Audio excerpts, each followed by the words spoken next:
need to find your new home right in the palm of your hand. Download the new My Home app today. Visit Dunnes Stores this Valentine's Day for the love of better value. Raise a glass to romance with a great selection of non-alcoholic wines like McGuigan Zero and Santa Rita 00. Treat someone special with a beautiful bouquet of flowers, available in-store from the 12th of February. Plus, save at the till with a 5 off 25 grocery voucher. Dunnes Stores, always better value. Terms and conditions apply. Voucher can be used on next in-store grocery shop of €25 or more.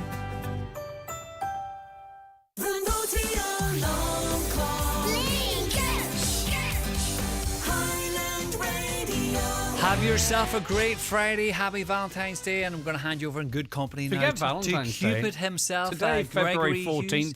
is a very important day in the calendar. It's got nothing to do with love, romance, anything. What? It's Mr. LG's birthday. Happy birthday, Lee. Oh, well, thank you, Daddy. 53.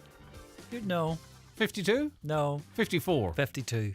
I was going to say, you could be 54. 52. How are you feeling? Happy birthday. I feel good. I feel good. It's nice. It's another day, really, isn't it? But it's nice to Oh, celebrate your birthday. no. It's not a roundy one, so it's not a big deal. Candace had the big roundy one. He did. He did. He did. We're a wee bit off that one yet, aren't we? I know. Yeah, when's your birthday again? April 22nd. Very good. Note that. Yeah, so that's a Saturday. Is it? I buy you presents and stuff. Okay, well, anyway. You know. So happy birthday to Thanks you, very Mr. much. Cupid. Come here, have a good show. Have a great weekend. You too. All right. All good right. luck. Thanks very much indeed. That's the birthday boy, Lee Gooch. Okay. It is 9 o'clock and it is a Friday. Coming up very short, we've got a fantastic panel, as always, lined up to discuss some of the big stories of the day and week and to get their views on the various matters. I'll tell you how you can get involved in that conversation. But, as I say, at 9:01 now, let's get a news update and it's over to Donna Marie Doherty. Thanks, Greg. Good morning. Senator Manus Boyle gave his first address in the Upper House after his appointment to the Seanad. He, in this, appealed to all parties to come together to make progress on issues facing the country. In particular, he says he wants to focus on the plight faced by the fishing sector. I am here for the good of Ireland and the good of Donegal, especially for the good of the Irish fishing community. All over Ireland, there's coastal communities that's been decimated by what's going on. So I'm going to be here as a voice for Donegal, the fishing communities all over Ireland, and everything else that's going on that we need to sort out in Donegal. There's a lot of problems, but I think we can sort them all out. It just takes everybody across the House to pull together. The Taoiseach and Defence Minister is to travel to Lebanon next month in a bid to press for justice in the killing of UN peacekeeper Private Sean Rooney. The young Newton Cunningham man died when the convoy he was travelling in came under attack in 2022. The Irish Sun reports that Simon Harris will visit Camp Shamrock and meet with authorities to lay bare the fury on part of the Irish government over continued delays. Earlier this week, the trial was postponed until September. Ireland could face an economic crisis if the US imposes tariffs on the EU. Taoiseach Simon Harris says he sees no justification for Trump's penalties on trade bloc, claiming it would hurt all sides. The US president announced reciprocal tariffs last night, which economists say would fuel American inflation. Former Irish ambassador to Washington, D.C., Dan Mulhall, thinks Trump's plans will backfire. I don't even know how they're going to do this. I mean, they're going to have to look at every single tariff line in the US and with every country in the world. I'm going to have to work out and then equalize the tariffs. If there are higher tariffs, put them up on goods coming in from that country. So this is going to be a massive exercise, and I don't think it's going to achieve what Donald Trump wants to achieve, which is to, reduce deficits. An East Derry MLA has told the Stormont Assembly that an increase in the number of children refusing to go to school points to a serious problem within the education system. The Assembly is this week discussing school refusal, also known as anxiety-based avoidance. Cara Hunter says there's a rigidity within the system which isn't meeting children's needs. It's not about our young people having a problem. I believe this is fundamentally about a flawed education system, a rigid system that isn't flexible, isn't agile, and doesn't meet the needs of our young people. I believe we need to transition to become a more inclusive and understanding learning environment for children who struggle with things like routine and really struggle with the current learning environment, and they face significant anxiety. Looking now to weather, cool and mostly cloudy today with outbreaks of rain and drizzle, highest temperatures of 4 to 6 degrees. That's all from now from Highland Radio News, back again at 10 o'clock.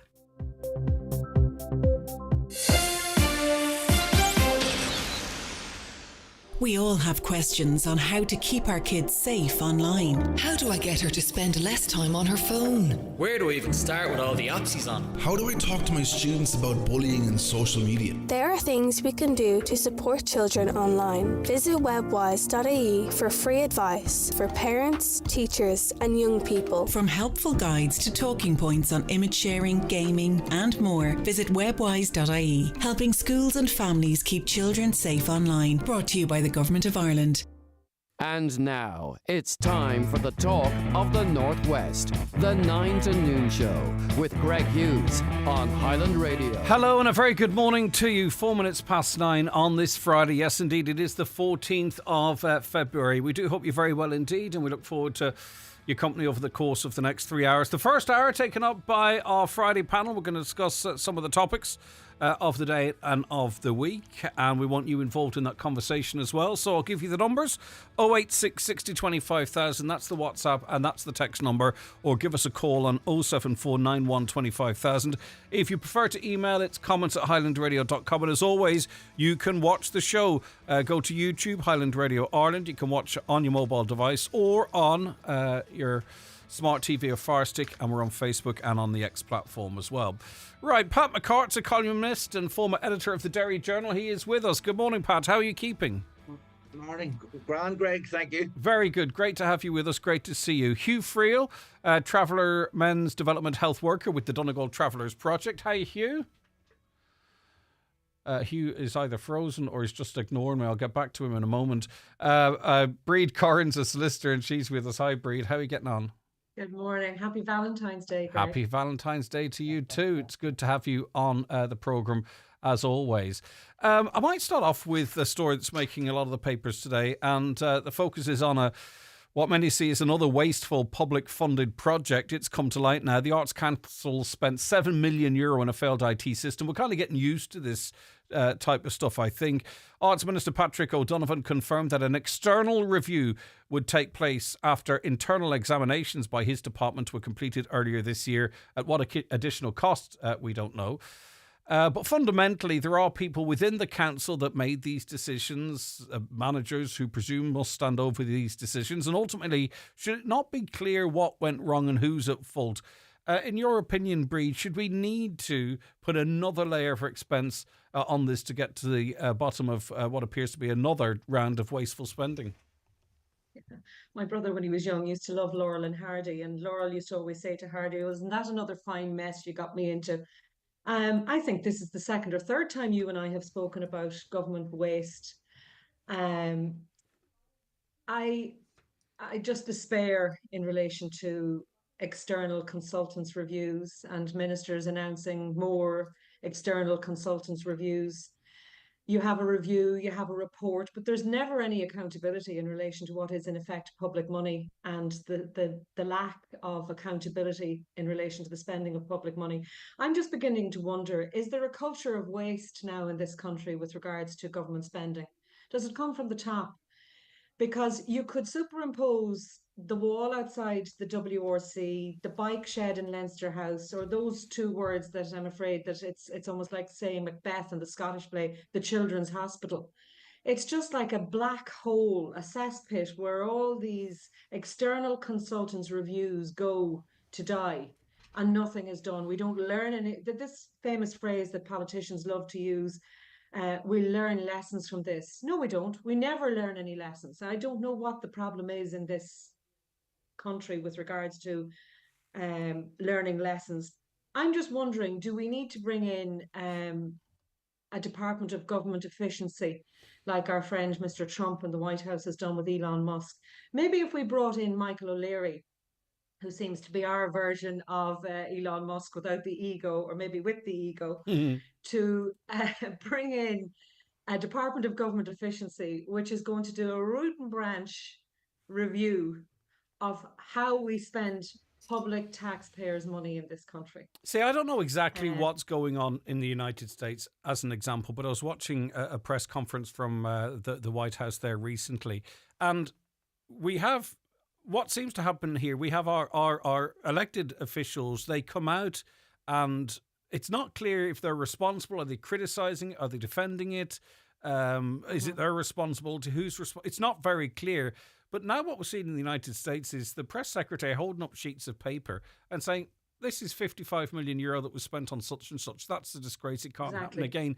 So it actually feels like the elected government is holding the non-elected government to account. Now, whether that's bells and whistles or something's happening in reality, I think people are looking at that and going, is that not really the way it should be, that this stuff is called out? Absolutely, absolutely. I mean, if you look at the figures for the Department of Social Protection, the Department of Social Protection spend 1.4 million a week, 1.4 million a week on IT consultancy projects. Okay. And then if you look at the civil service, the public servants, there are 400,000 civil servants in the country. So what I'm wondering is, why can't we get the 400,000 civil servants that we've got in the country to do the jobs that these contractors are brought in to do? And my cynical view in relation to this is that we like to put a breaker between bringing in projects and accountability. And it's very, very easy for Minister O'Donovan to say, well, I'm going to bring in now an external consultant's review. How much is that going to cost for a start, Minister? And can we not just take responsibility and say, Catherine Martin, okay, she was in the previous government, but Fianna Fáil and Fine Gael were in the previous administration. Can Catherine Martin not come out and say, yes, this was known, I knew about this, I didn't do anything about the report, I've let the new administration take care of that, but the buck stops with the government in relation to spending. We have to stop this culture of waste. And it has to come from the top, Greg, because you know what? The taxpayers are getting fed up with it. But maybe they're not, because, you know, we only had an election before November.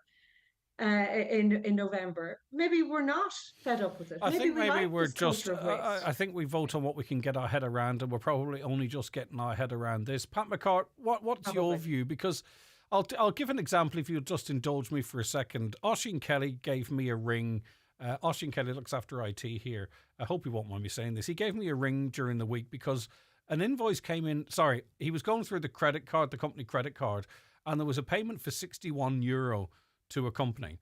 And he rang me up because it seemed to have some sort of an IT element to it. He rang me up and says, do you know where this €61, do you know, did you use the card for such and such a payment? And eventually got to the bottom of it. But my point is that in a small company like this, €61, that was scrutinised to find out who ultimately was responsible for that spend and for what it was for. Now, here we have €7 million. We don't know who signed the contracts, who put certain stuff out for consultation, who ultimately should be responsible for €7 million of taxpayers' money going to waste. Like, my point was, and it's a long lead in, you wouldn't get away with this in a private company, Pat. Not at all. As Breeds rightly pointed out, Greg, we have a long history. The Children's Hospital, I think, has now become a byword for good God, what's going on type thing. It's the most expensive hospital in the world. We had the bike shed thing. Remember then earlier we had the RTE thing, you know, the Ryan Tuberty, and where money just seemed to be in bottomless pit. And you keep hearing in Ireland, oh, it's a systemic failure. And as Bridge rightly said earlier as well, nobody's ever held accountable. And it's right, Greg, look at this. They've spent 6.6 million for IT system that has never delivered, never even sort of governance. You know, when I was managing editor of the Dairy Journal years ago, every penny was scrutinised, what you done, where the money went, the bills were paid. Like, how did someone allow 6.6 million to go on an IT system that has never, ever, it's never worked a day? And you sort of go, in this country, look how many young teachers are emigrating, and look how many nurses are emigrating, look how many people are looking for housing, look how many people are paying massive rents and so on, and yet we seem to have money for some of the most ridiculous things. And I'm basically parroting what Bridge is saying. There seems to be no accountability whatsoever. But we've set a system up because we've seen it with the likes of the Public Accounts Committee, committees which don't have any teeth anyway.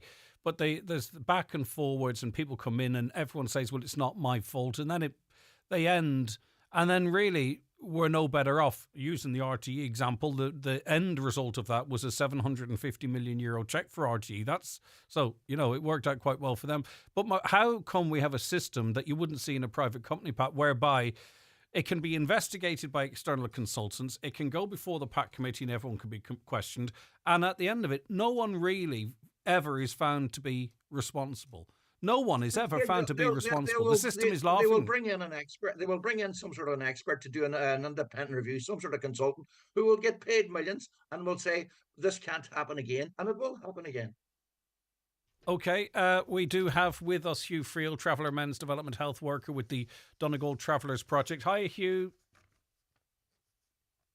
I can't hear you, Hugh. I wonder, are you muted or what's going on? We're having problems with you there. Right, we'll come back to you in a second, Hugh. Sorry, we do have this from time to time. You just keep talking if you hear me, Hugh, and I'll pick you up as soon as we get in.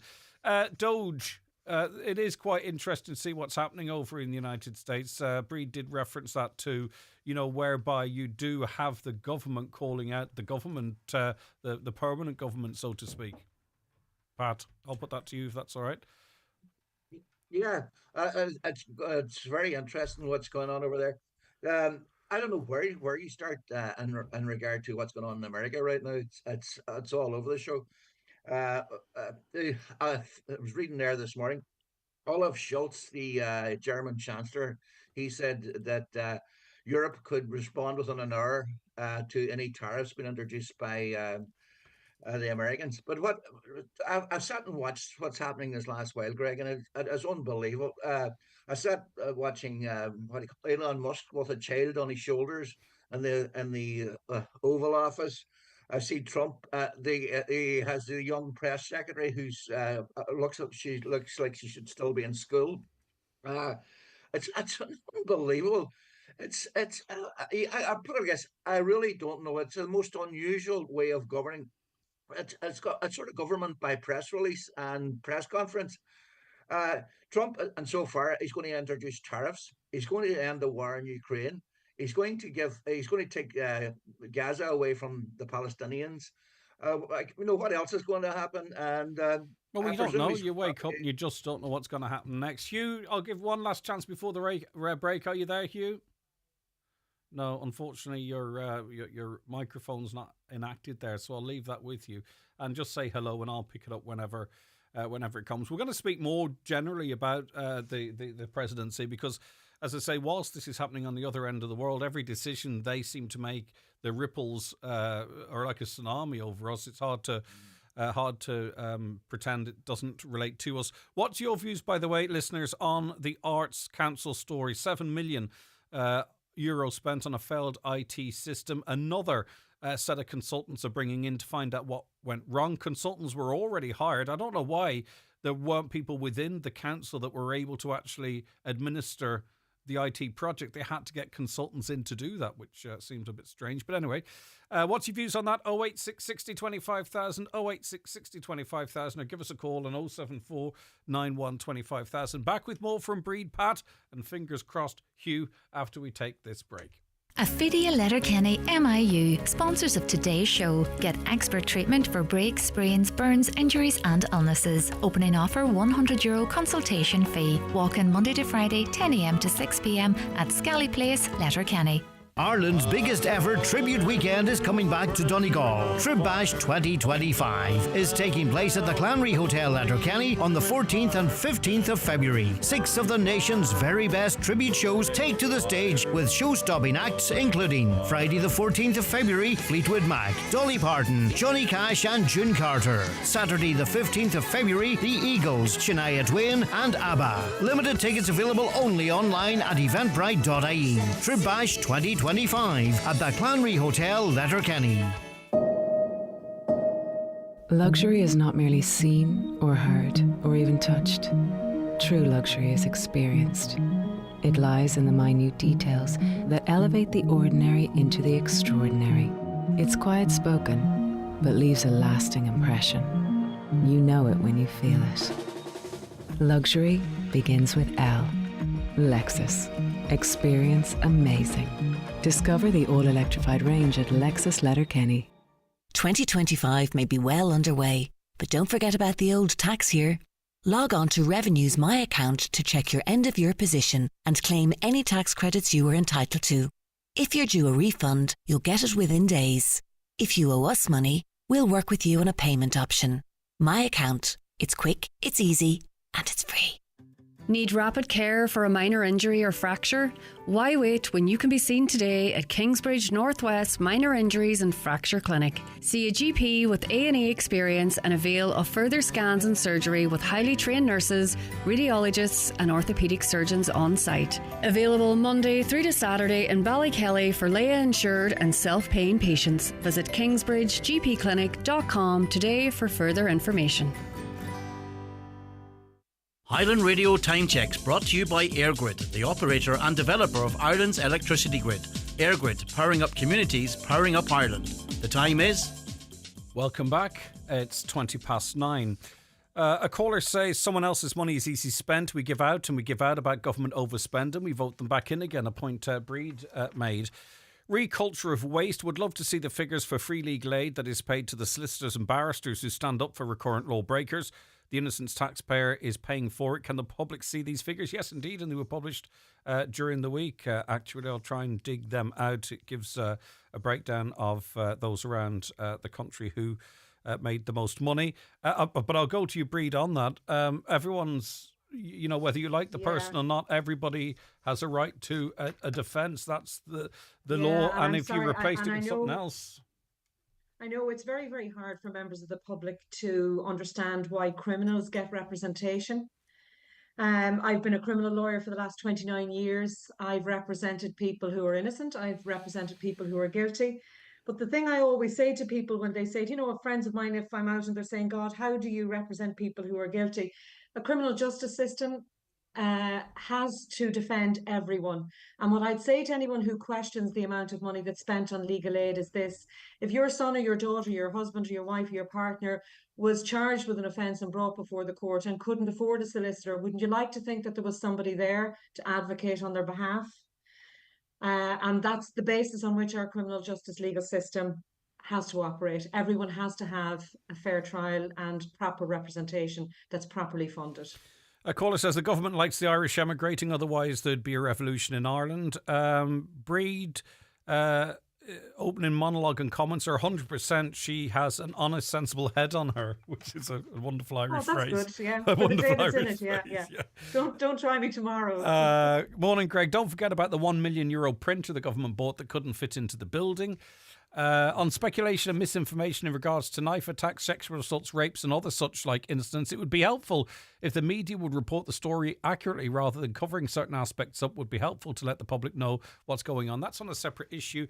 We do cover everything. Often, information about someone who's suspected of a crime is in the media, but for some reason people don't see that because they see a post on X by someone saying it's not being reported, and then they presume that that person on X is completely accurate. But I'll come back to that. Hugh's joining us on the phone line. Hugh Friel, good morning to you. Sorry for all the technical issues. Oh, I think it was on my side, Craig. Good morning. I had the internet crashed. I don't know what happened, but it just went all... It was going perfect. That's all right. That's all right. Before we move on, we were just talking, I'm not sure how much you picked up on it, but a brief comment for you. The latest instances of what people are describing as wasteful expenditure. How frustrating do you find it when you hear these stories of like almost €7 million being spent on an IT system that will never actually function? I think it's really disgraceful at this stage, Craig, and there seems to be a recurring issue with the government in terms of spend. If you look at the bus shelter, you look at RT, the instance of €5,000 spent on slippers for a party. You look at the scandals that happen throughout the local authorities throughout the country in terms of spend over prime time coming in, investigates and what 1.something million in Mayo, I think it was. I could be recorrected around that. Supposed to be in walkways, was never spent. Former managers of the county council going to independently assess what happened in another county. The bus shelter, was the biggest scandal of 350,000, about a glass unit and the thing that that the taxpayer had to fork out for. And I think if we need to have a system of policy where this as you said earlier on, €61 in your account, but Donegal Travellers Project, who I work for, I have to get 3 invoices in relation to anything that I assess or anything that I'm trying to run, even for the men's health programs, for women's health programs, for purchase of computers.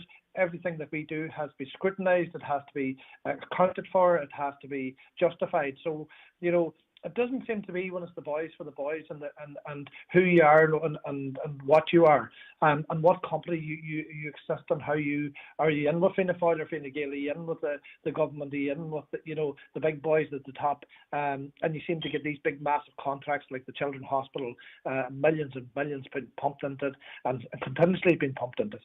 So we need to have accountability around how we process and how we are accounted around public spend and how that's done. And I think these independent audits where they take in these evaluators of what happened. What happened is that the spend of public taxpayers' money was misused. It doesn't take a rocket science to figure that out. And all these committees and all these analysts around what happened cost millions again.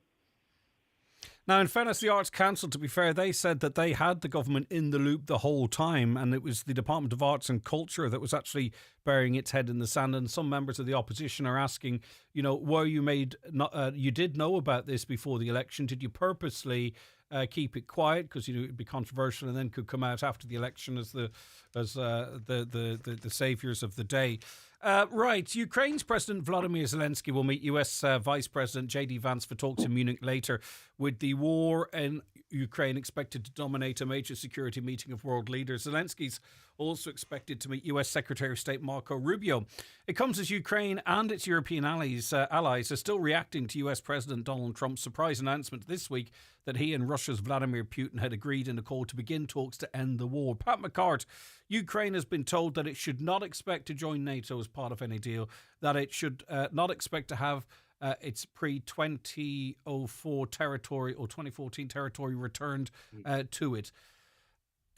Do you welcome these developments, or maybe I've been reflecting, what was it all about? If that's going to be the terms of any settlement, what was all of this death and destruction about? What's your view, Pat?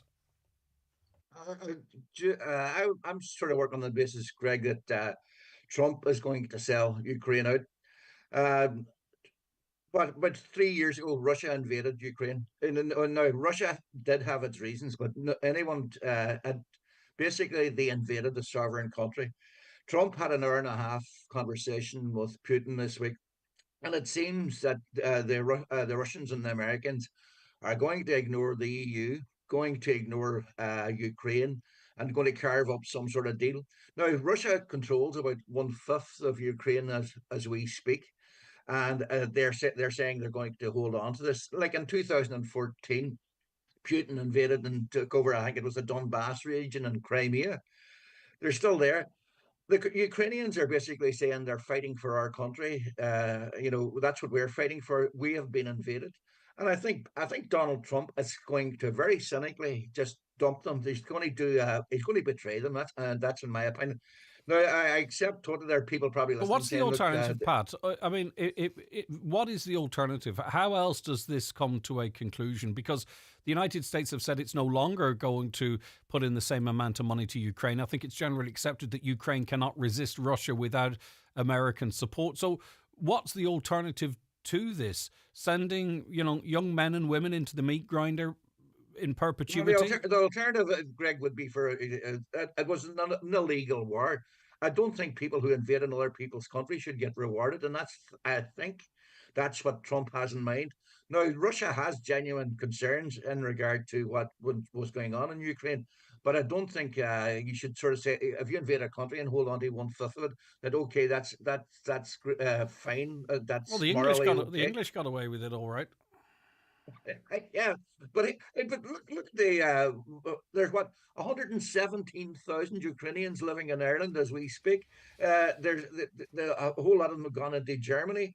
There's a lot of upheaval, and I don't think I think what's happening, and maybe we'll get on to the Gaza thing as well later on.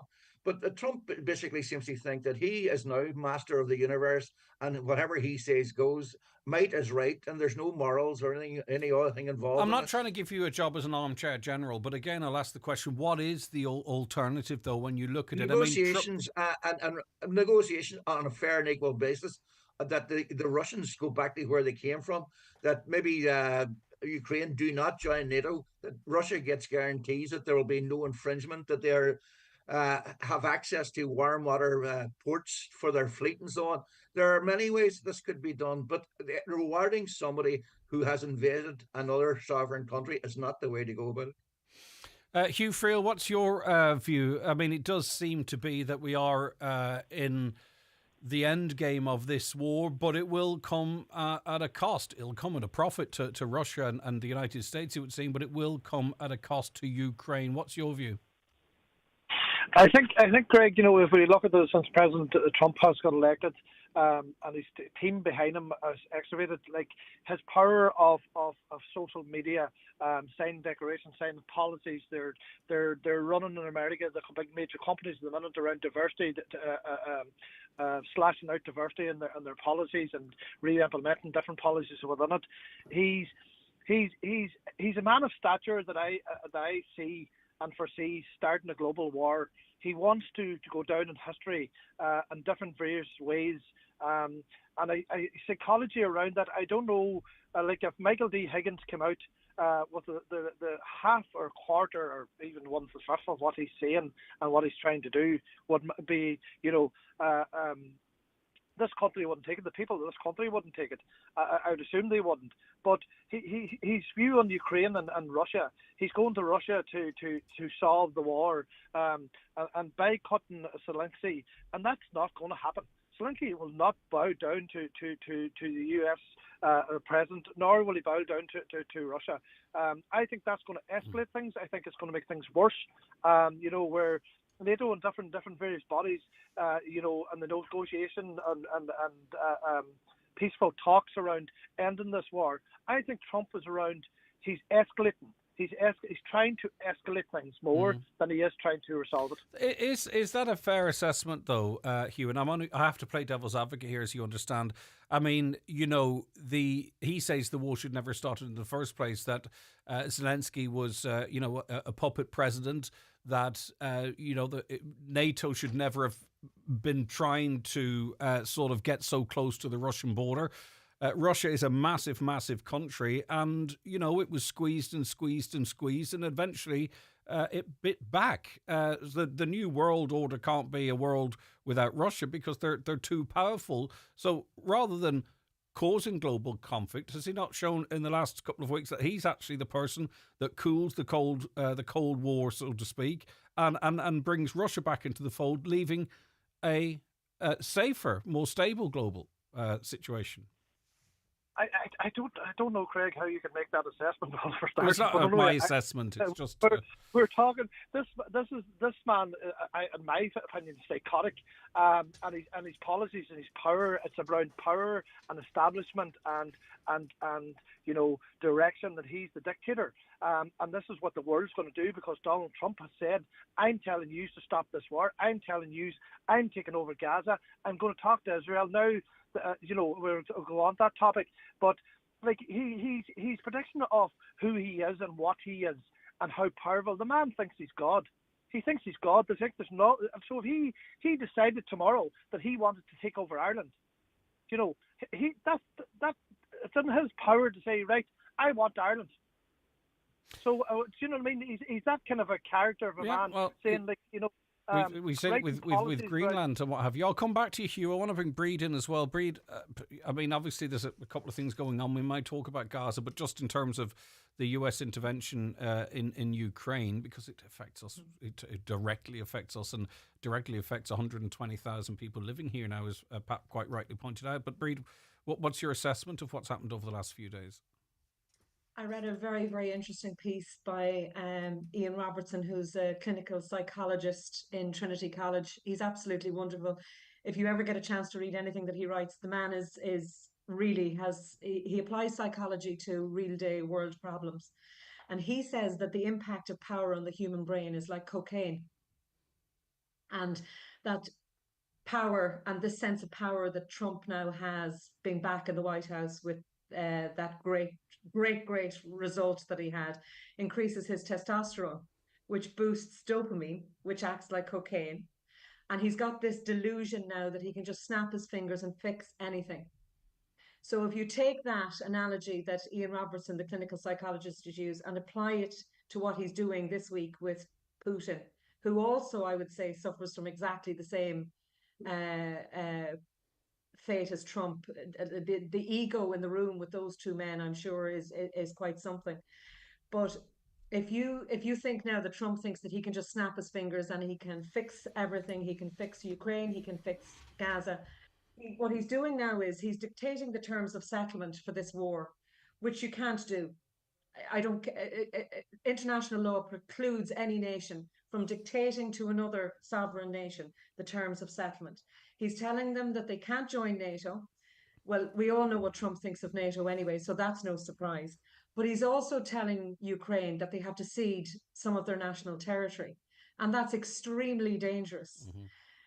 The issue, of course, is that without US funding, Ukraine is going to cede much more than 1/5 of its national territory. So the practical reality, and I believe that the leader of the Ukrainian government is a practical person.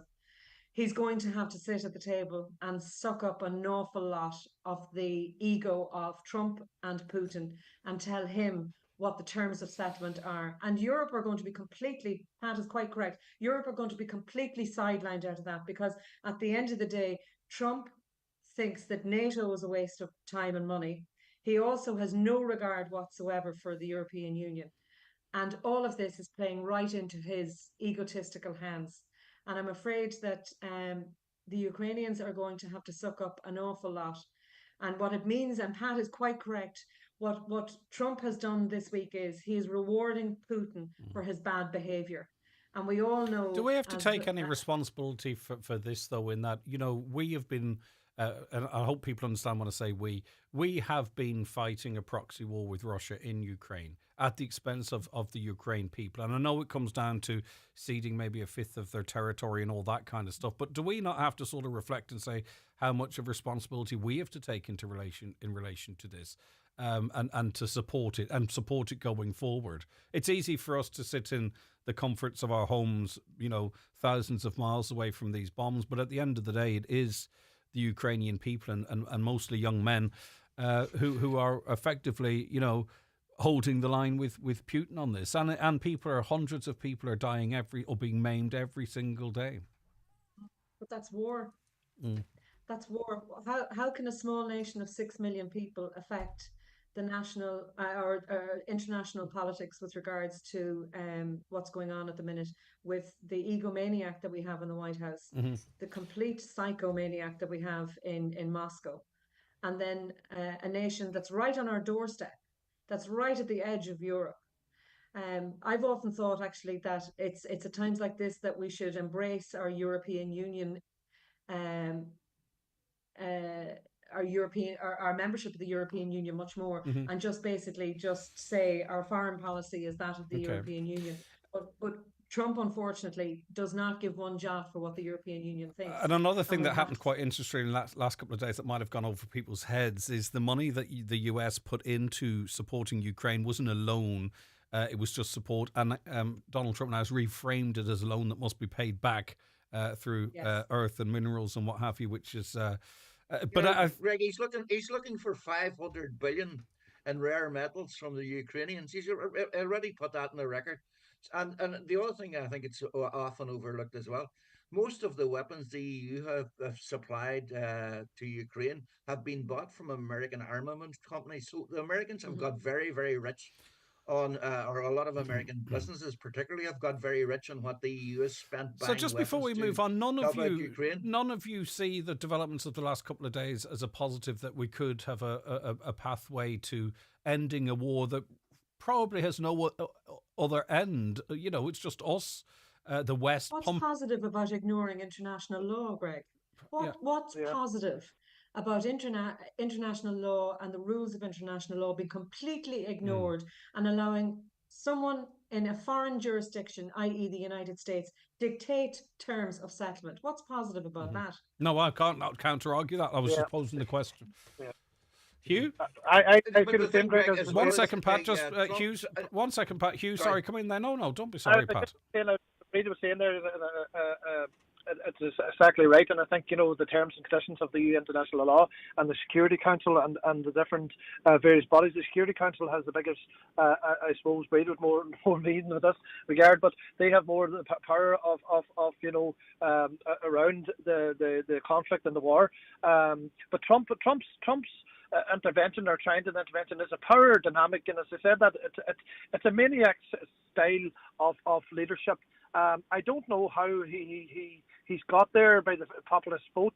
I don't know what the cabinet or his backbenchers or his advisors are saying to him. But certainly, it's not looking good, and it's not looking good for the world. Because we talk about war in Ukraine, and it's a far distance away. We have 116,000 Ukrainians here to 120. But when we had the storm here for a few days, you look how people panicked. Like Letterkenny, the mountain top, people were running to buy food. The cards wasn't working. You had to go you couldn't get cash. People hadn't availed of cash. Were stuck for a few days. No electricity, no water, and this country fell to its knees. And I thought it was amazing to think that we fell to our knees in a couple of days because the storm came for 8 or 9 or 10 hours, battered this country, and we all panicked. We all went into kind of like isolation modes. We didn't know what to do because we had no electric, or our cooking facilities, everything went down. Our phones, our internet. This like, if you look at Palestine, if you look at Gaza, if you look at Ukraine, like, we're very, very fortunate of a couple of hours storm. In fairness, to think that people are enduring, picking up their children dead on the street, picking up their parents, picking up their grannies, picking up their uncles, brothers and sisters, being bombed and being shot every day of the week, and living in fear, living in this society where you can't go outside your front door if you have a front door. And Trump, he's on the other hand saying, "Listen, I'm coming on here. I'm the big boss." And as Brady said, like he's endorphins in his brain is like cocaine, bear, whatever. But you call also it. too, we can't ignore though the Western leaders' role in all of the conflicts and issues that we talk of as well. Can we? We can't pretend there's only two actors in this, Putin and Trump, or the U.S. administration and the Israelis and the Palestinians. I mean, have we not, Breed or Pat, been complicit in all of this as well to some extent? Our leaders in their language and not going into negotiations when there was possibilities to negotiate, deciding that this was the route that they wanted to take. So does there not have to be some sort of collective responsibility for the situation we found ourselves in? I'm not great. Breed's go this time. That's passion. Yeah, you see, the issue here is the European Union did very little to negotiate. But could they negotiate? Can you negotiate with Putin? Can the European Union be strong enough to ring up Mr. Putin or his advisors and say, "We'd like to have a meeting with you to have a chat about how Ukraine, sitting on our border, is going to be able to join NATO, because that's what it wants to do, and how we'd like you to give back Donbass and Crimea, please. Thanks very much." I don't think so. And when you're dealing with somebody as egotistical as Putin, who will only recognize another egotist, who's the current lunatic in the White House. And it's between the two of them, because the European Union are just much too law-based and rules-based for anybody like Trump or Putin to take notice of. Yeah, okay. Do you remember the time that the Russian ambassador went on to RTE and he said, "We're not going to invade Ukraine," right, yes. despite the fact that there was a 40-mile buildup of troops. Convoy. And then I think it was Macron went to Russia, and Putin had him sitting at the end of a table, about a 40-foot table. And as Breach rightly pointed out, several efforts were made big time. As far as I remember, the guy Stoltenberg, the NATO guy, went to see him, Putin as well. So I think the efforts were made to sort of try and get a solution. And Putin's ego was, he sees himself as some sort of modern day Russian Tsar to bring back the glory days of Russia. And by the way, which is what Donald Trump is actually doing. The Gulf of Mexico, the Gulf of the USA, Greenland. Yes. But it's also interesting. Kamala Harris said that all this was going to happen. She stated that the likes of Putin would be able to play to Donald Trump's ego. I do have to take a break, so think on. We've got 4 minutes if anyone needs to grab a coffee. We'll be back after this break. The hour has flown as always, but back after this break with more from our guests. Need expert care without the wait. Affidia Letterkenny MIU, sponsors of today's show, have you covered. Walk in Monday to Friday 10 a.m. to 6 p.m. at Scally Place for expert injury and illness care. Opening offer, just €100 consultation fee. For an efficient, mild hybrid system that doesn't compromise on the joy of driving, test drive the Mazda CX-30. This compact, stylish SUV comes with fuel-saving Mazda M hybrid technology and a 6-year warranty. Test drive the 251 Mazda range at McGinley Motors, Letterkenny. Mazda, crafted in Japan. I'm Fionnuala Fibre O'Farrell Flynn, racing across the country to keep up with NBI's fibre rollout. Over 50 broadband providers are using NBI's network to bring high-speed fibre broadband to homes across Ireland. So from Ballyliffin to Ballybuffet, homeowners can pick whatever package suits their needs and still get all the benefits of rural Ireland's dedicated fibre broadband network. Connect at nbi.ie. NBI is delivering the government's national broadband plan. Another connection. Oh, I knew I shouldn't have worn heels. Shop Homeland's February mega deals now at your local Homeland or online at homeland.ie. Barry's or Lion 600 tea bags now €19.99, save €4. Growzone Max Greenhouse now only €99, save €50. JFC calf slats 900 by 1200mm now €105, save €21. All this and more until the 23rd of February only. Visit homeland.ie. Nationwide delivery available. Joe Gallagher Entertainment presents Taylor Fever, the ultimate tribute to the sensational Taylor Swift, is making its way to the Mount Errigal Hotel, Letterkenny on Sunday the 18th of May. Hear iconic hits such as Ready For It, Shake It Off, Cruel Summer, Karma and many more. Tickets on sale from hotel reception and ticketmaster.ie. Welcome to Cherrymore Kitchens and Bedrooms in Donegal Town. Discover affordable luxury with their bespoke fitted furniture solutions. With almost 30 years of serving Ireland and the Northwest, we're your trusted experts. Visit us Monday to Friday 9 a.m. until 5 p.m. and on Saturdays from 9 a.m. until 3:30 p.m. Book your free consultation today on 074 972 5822 or visit cherrymore.ie. Cherrymore Kitchens and Bedrooms, where affordability and luxury combine. Transform your space with McCafferty Tiles Ballybuffet, specialising in large format and designer tiles. We offer expert installation and free design consultation in our showroom or on site. Let us bring your vision to life with bespoke recommendations. Call 086 242 3604 or find us on Facebook and Instagram. McCafferty Tiles Ballybuffet, showroom by appointment. Affidia Letterkenny MIU, proud sponsors of today's show. Get expert treatment for breaks, sprains, burns, injuries and illnesses. Opening offer, €100 consultation fee. Walk in Monday to Friday 10 a.m. to 6 p.m. at Scally Place. Are you on the hunt for a reliable car that offers exceptional value for money? At iMotors, we have a huge range of 2024 nearly new Nissan models available. Whether it's petrol, hybrid or fully electric, Nissan has a 2024 model that suits your lifestyle. All our nearly new Nissans come with low mileage and are prepared by our expert team. Visit us today at imotors.ie to find out more. iMotors, fearless generation. Ready to transform your smile? Discover the magic of Blue Poppy Dental in Letterkenny and Donegal Town. With implantologists, surgical and cosmetic dentists, orthodontists and an endodontist all under one roof, we've got all your dental needs covered. Starting your journey is easy. Call us on 074 91 20355 or book your appointment online anytime through our user-friendly patient portal at bluepoppydental.com. Blue Poppy Dental and Orthodontics, where smiles shine brighter.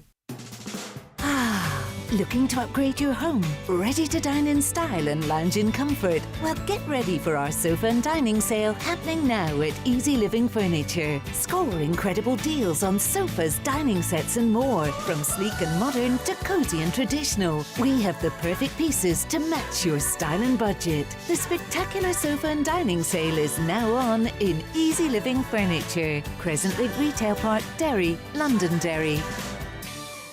Row between breed societies and ICBF escalates. In this week's Irish Farmers Journal, ICBF defends its star ratings amid ongoing controversy. Beef prices rocket to hit €7 per kilo. Over 13,000 farmers awaiting acres payments. New ploughing and drainage rules for your farm payments. Will felling licences be suspended for storm damaged forestry? And in our planning permission special, we examine how environmental restrictions are stopping local people building homes in rural Ireland. All inside this week's Irish Farmers Journal, on sale now. Highland Radio weather updates with McElhenny's. Our new season special occasion wear range is here. Visit us to explore our extensive dress collection in store or shop online at mcelhennys.com today.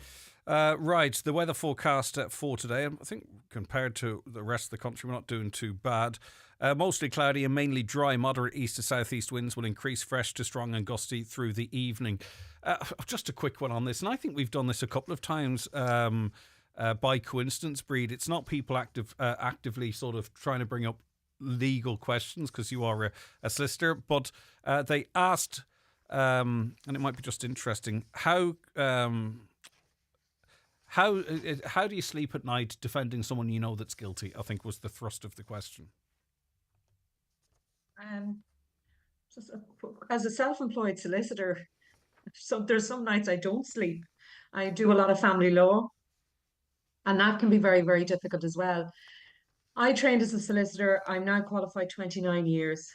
The backbone of any civilized society is that if you are charged with a crime, you have the right to be defended. Mm-hmm. You may be innocent, you may be guilty. My job is to do my best for anybody who comes into my office and says, I have been charged with X, Y, or Z. I have to park any feelings that I have and put on my professional hat and represent that person to the best of my ability. Sometimes I don't sleep at night. Thanks for asking. Sometimes I do sleep at night. 9 times out of 10, the criminal justice system gets it right. And it depends on having a well versed system, which is legally represented, where you get legal aid from people who know what they're doing and try their best to make sure that the legal justice system gets it right. And if you start tinkering with that, it's quite obvious to me. If you start sort of, saying, "Oh, that person doesn't deserve a defence" or what have you, the house of cards could fall, because then what's next? Oh, absolutely. And the person doesn't know when you all of a sudden would be a victim of that. I'm just going to do. Absolutely. Yeah. I mean, you come at it with everyone is innocent until proven otherwise by a court. Obviously, Taoiseach Micheál Martin, Taoiseach Simon Harris, they're amongst 38 state representatives visiting more than 90 cities in 40 countries for St. Patrick's Day, the majority of them going to America. This is just really pretty much a sentence from all of you, if you don't mind. Hugh Friel, do you think this is a good idea, particularly the focus on America, to try and sort of shore up relationships and limit the impacts of tariffs? It's the annual one, of course, but just a quickie from you. Do you think it's a good idea that the ministers are heading abroad with the focus on the United States? I don't, Craig, in relation to, I think it's more a symbolic issue than that they're going to do the handshakes with the US than anything else. I don't think it benefits Ireland. I don't think that it's a holiday for the boys and the powers to be to travel around the world and to shake hands and to look good. I don't think it economically or anything does any justice for Ireland. I don't think that I haven't seen the benefits of that. These visits to America. So I don't know. Like it's a very thingy area. I suppose a lot of a grey area in terms of a lot of people would like to see Micheál Martin go to America. I believe in some of the polls. So my opinion on that, I don't see the benefit of it. It benefits Ireland, and it has repercussions in terms of the economic status of Ireland. Then yes, but otherwise, I don't know what it's about. I know. I suppose the government could argue that all the trade deals, our exports to China, our exports to the United States, the inward investment, foreign direct investment, this is all evidence of the success of these trips. I don't know what you think, Pat McCart. On balance, Greg, I think actually it's not a bad idea. It's sort of Irish soft power, and it's PR. Now, I presume it's nearly impossible to sort of gauge what exactly the benefits are. But in terms of getting Ireland wearing the green jersey, as they say, I think it's a good idea. People can slag it off, and many people do. But by and large, I don't think it does any harm. Like Trump will pass, and we need to keep our channels open to a lot of big hitters in America, big corporate people. We're doing all right in certain aspects. Now, as Bridge earlier pointed out, like there's a bit of a lunatic in the White House at the minute, so maybe we should just ignore that. Yeah, but 50% of the population of the United States voted for him, and his approval rating is at 80% at the moment. So there's an awful lot of people in the United States would not appreciate your framing, Pat McCart. The Germans voted for Hitler. Doesn't mean it was right. There's a word for that. Yeah, but it's the same argument. Greg. Something's law. What's it called? But just because somebody voted for how quick does an argument descend to Nazism? The truth. Breed. Yes, Hugh, go ahead, Hugh. Sorry, before I bring Breed in. If you look at the slavery that happened in America, so you think back to them kind of times of slavery and injustice, and America can be a very right-wing country in terms of leadership and dictatorship, and this is us. We're America, and the rest of the world to do what you think. That's the mentality of what Trump's at the minute, and they're liking it. All right, Hugh, that's your view. Breed, what's your opinion? Absolutely, we need to send our Irish ministers to the United States of America. I don't know what sort of reception they're going to get. I don't even know if the invitation has been extended yet from the White House. But the thing is the language on the activity, the language that's been used in this hour towards Donald Trump, right, and what he's been responsible for, and all of that type of stuff. And we've been maybe talking about moral stands and what's morally right or what's wrong. But as soon as it suits us potentially, it's okay for the leader of this country to go and break bread and exchange shamrocks with Donald Trump. Is that not hypocritical? We're not representing when the Taoiseach and the Taoiseach are in the United States. We are not representing the Palestinians in Gaza. Unfortunately, I don't want them to go and represent the Palestinians in Gaza. I want them to go and represent Irish concerns in relation to the economy. Irish people who are undocumented living in the United States, or as we call them here, illegal immigrants.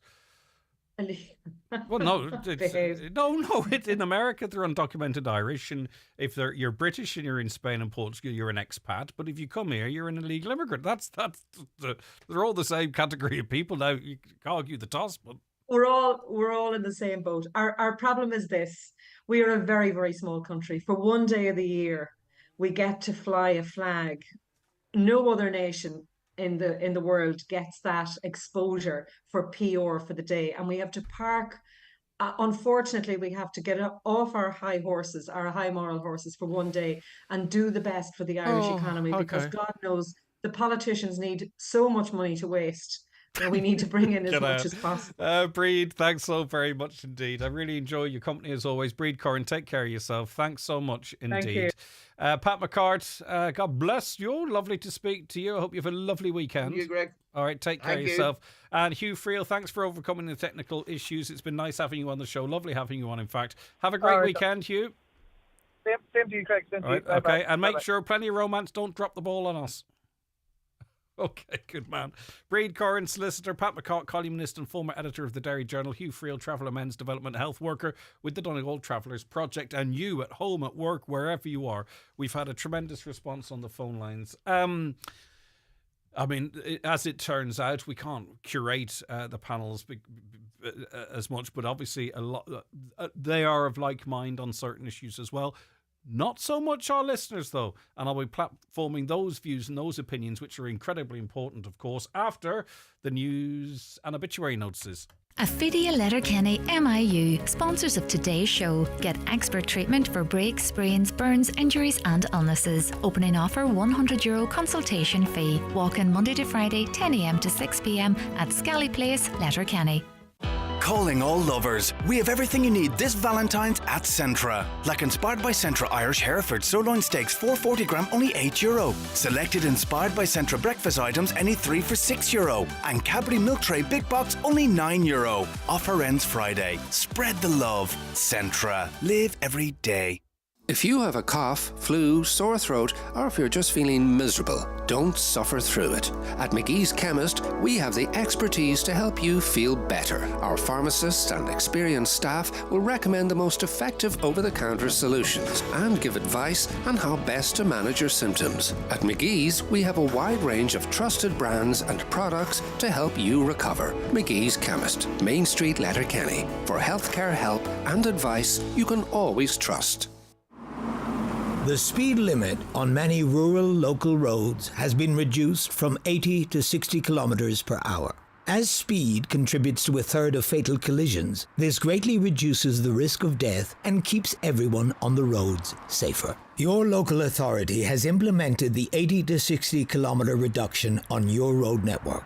Slower speeds, safer roads. Visit gov.ie/speed limits. Brought to you by the Government of Ireland. Right now, at B&Q, painting just got cheaper. Save big on brands like Dulux and Lick. With incredible savings across selected interior paint, you can transform your space for less. Shop in-store or online at diy.ie. Hurry, ends 3rd of March. You can do it when you B&Q it. Subject to availability. See diy.ie for details. The League of Ireland First Division starts this weekend and Finn Harps begin the 2025 campaign with the longest trek of the season. They face the 800-kilometre round trip and a game against Kerry FC on Friday evening in Tralee. Join us on Highland Radio for regular match updates from 7:45 kickoff at Mount Hawk Park. Finn Harps on Highland in association with BNS Credit Union Ballabafay, where the Renovate loan and vacant property loan can turn your dreams into reality. Flexible lending with personal service. Visit bnscu.ie or free phone 1800 290 390. BNS Credit Union Limited is regulated by the Central Bank of Ireland. Live, on air, online and on the Highland Radio app. This is Highland Radio News.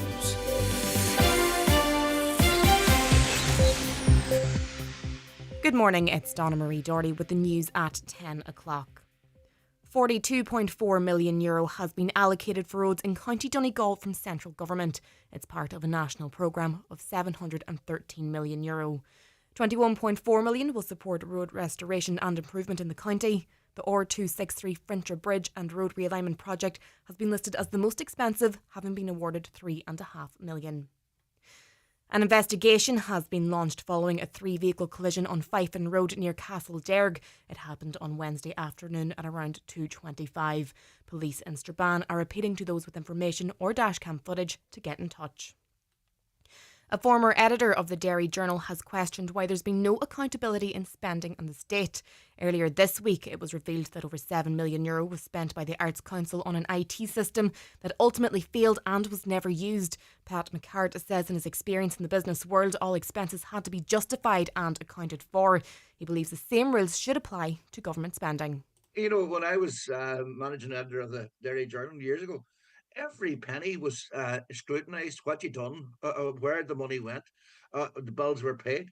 Like, how did someone allow 6.6 million to go on an IT system that has never, ever, it's never worked a day?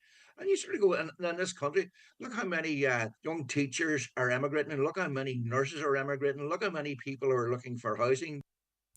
Senator Manus Boyle gave his first address in the Upper House after his appointment to the Seanad. In this, he appealed to all parties to come together to make progress on issues facing the country.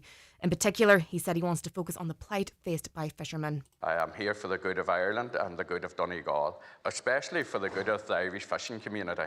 All over Ireland, there's coastal communities that's been decimated by what's going on. So I'm going to be here as a voice for Donegal, the fishing communities all over Ireland, and everything else that's going on that we need to sort out in Donegal. There's a lot of problems, but I think we can sort them all out. It just takes everybody across the House to pull together. And in this just in, the man accused of raping and murdering Donegal woman Danielle McLaughlin has been found guilty. Danielle's body was found in a remote location near Kankoa on March 14th in 2017. He's been found guilty now. His name is Vikat Bhagat. He's aged 31 in courts in India today. We'll have more on that later. The finance minister believes the broad use of tariffs should be avoided. It comes as US President Donald Trump announced he'd impose reciprocal tariffs on trade partners that already impose charges on US goods such as VAT.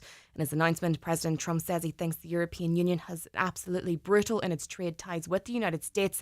Finance Minister Paschal Donohoe says broader use of tariffs is something that would impact consumers. It will put up prices everywhere. It will make us poorer. And that is the scenario I believe we should avoid. And it is interesting, though I don't think we can yet draw any long-term conclusions from this, that even though President Trump indicated he would apply tariffs to some of the trading partners, in the case of Canada and Mexico, he then indicated that would be paused to look if an alternative outcome could be found.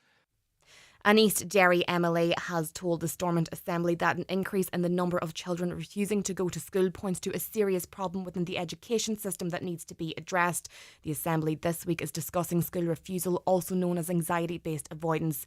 Cara Hunter says there's rigidity in the system that's not meeting children's needs. It's not about our young people having a problem. I believe this is fundamentally about a flawed education system, a rigid system that isn't flexible, isn't agile, and doesn't meet the needs of our young people. I believe we need to transition to become a more inclusive and understanding learning environment for children who struggle with things like routine and really struggle with the current learning environment, and they face significant anxiety.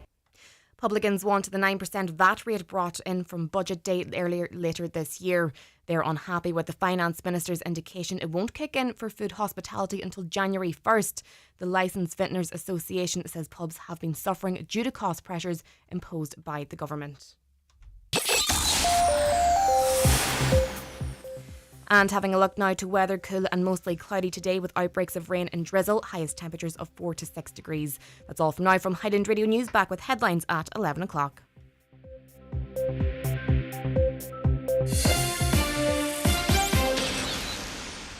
The Obituary notices this Friday morning, February 14th. The death has taken place of Anne-Marie McLaughlin, Crua, 2 Ballymena cottages. Anne-Marie's remains will be leaving Eamon McLaughlin's funeral home, Station Road, Carndonagh, today at 4 o'clock, going to her home. Funeral from there on Sunday at 20 to 10 for 10:30 funeral mass in St Patrick's Church, Clay, followed by interment in the adjoining graveyard. Family flowers only, please. Donations in lieu if desired to Letterkenny University Hospital, care of any family member or Eamon McLaughlin funeral director. The death has taken place of Bridget Gallagher Alter Glantes. Bridget's remains will repose at her residence today and tomorrow from 11 a.m. until 9 p.m. Family time on the morning of the funeral. Funeral mass is on Sunday at 2 o'clock in St Connell's Church, Glenties, with burial afterwards in the local cemetery. Funeral mass can be viewed live on churchservices.tv. The death has taken place of Margaret O'Donnell Drim na Rá Creasla. Her remains are reposing at her home. Funeral mass will take place in St Michael's Church, Creasla, tomorrow afternoon at 3 o'clock, with burial afterwards in Doe Cemetery. Family time, please, from 10 o'clock tonight. The funeral mass can be viewed on mcn.live.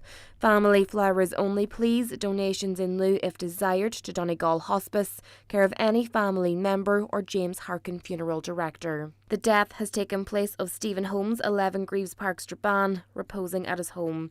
Funeral leaving his home tomorrow morning at 11:15 for Requiem Mass in St Mary's Church, Melmount at 12 noon. Interment afterwards in the adjoining cemetery. Family time, please, from 10 o'clock tonight. The Requiem Mass can be viewed live via the parish webcam. For family information and more details regarding wakes and funerals, please go to highlandradio.com.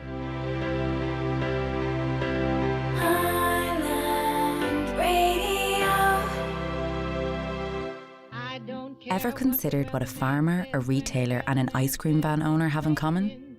They all rely on this planet. Every business does. That's why AIB is here to help. Our Green Living Hub has the practical knowledge and support businesses need to become more sustainable. Search AIB Green Business to find out more. AIB, for the life you're after. Allied Irish Banks plc is regulated by the Central Bank of Ireland.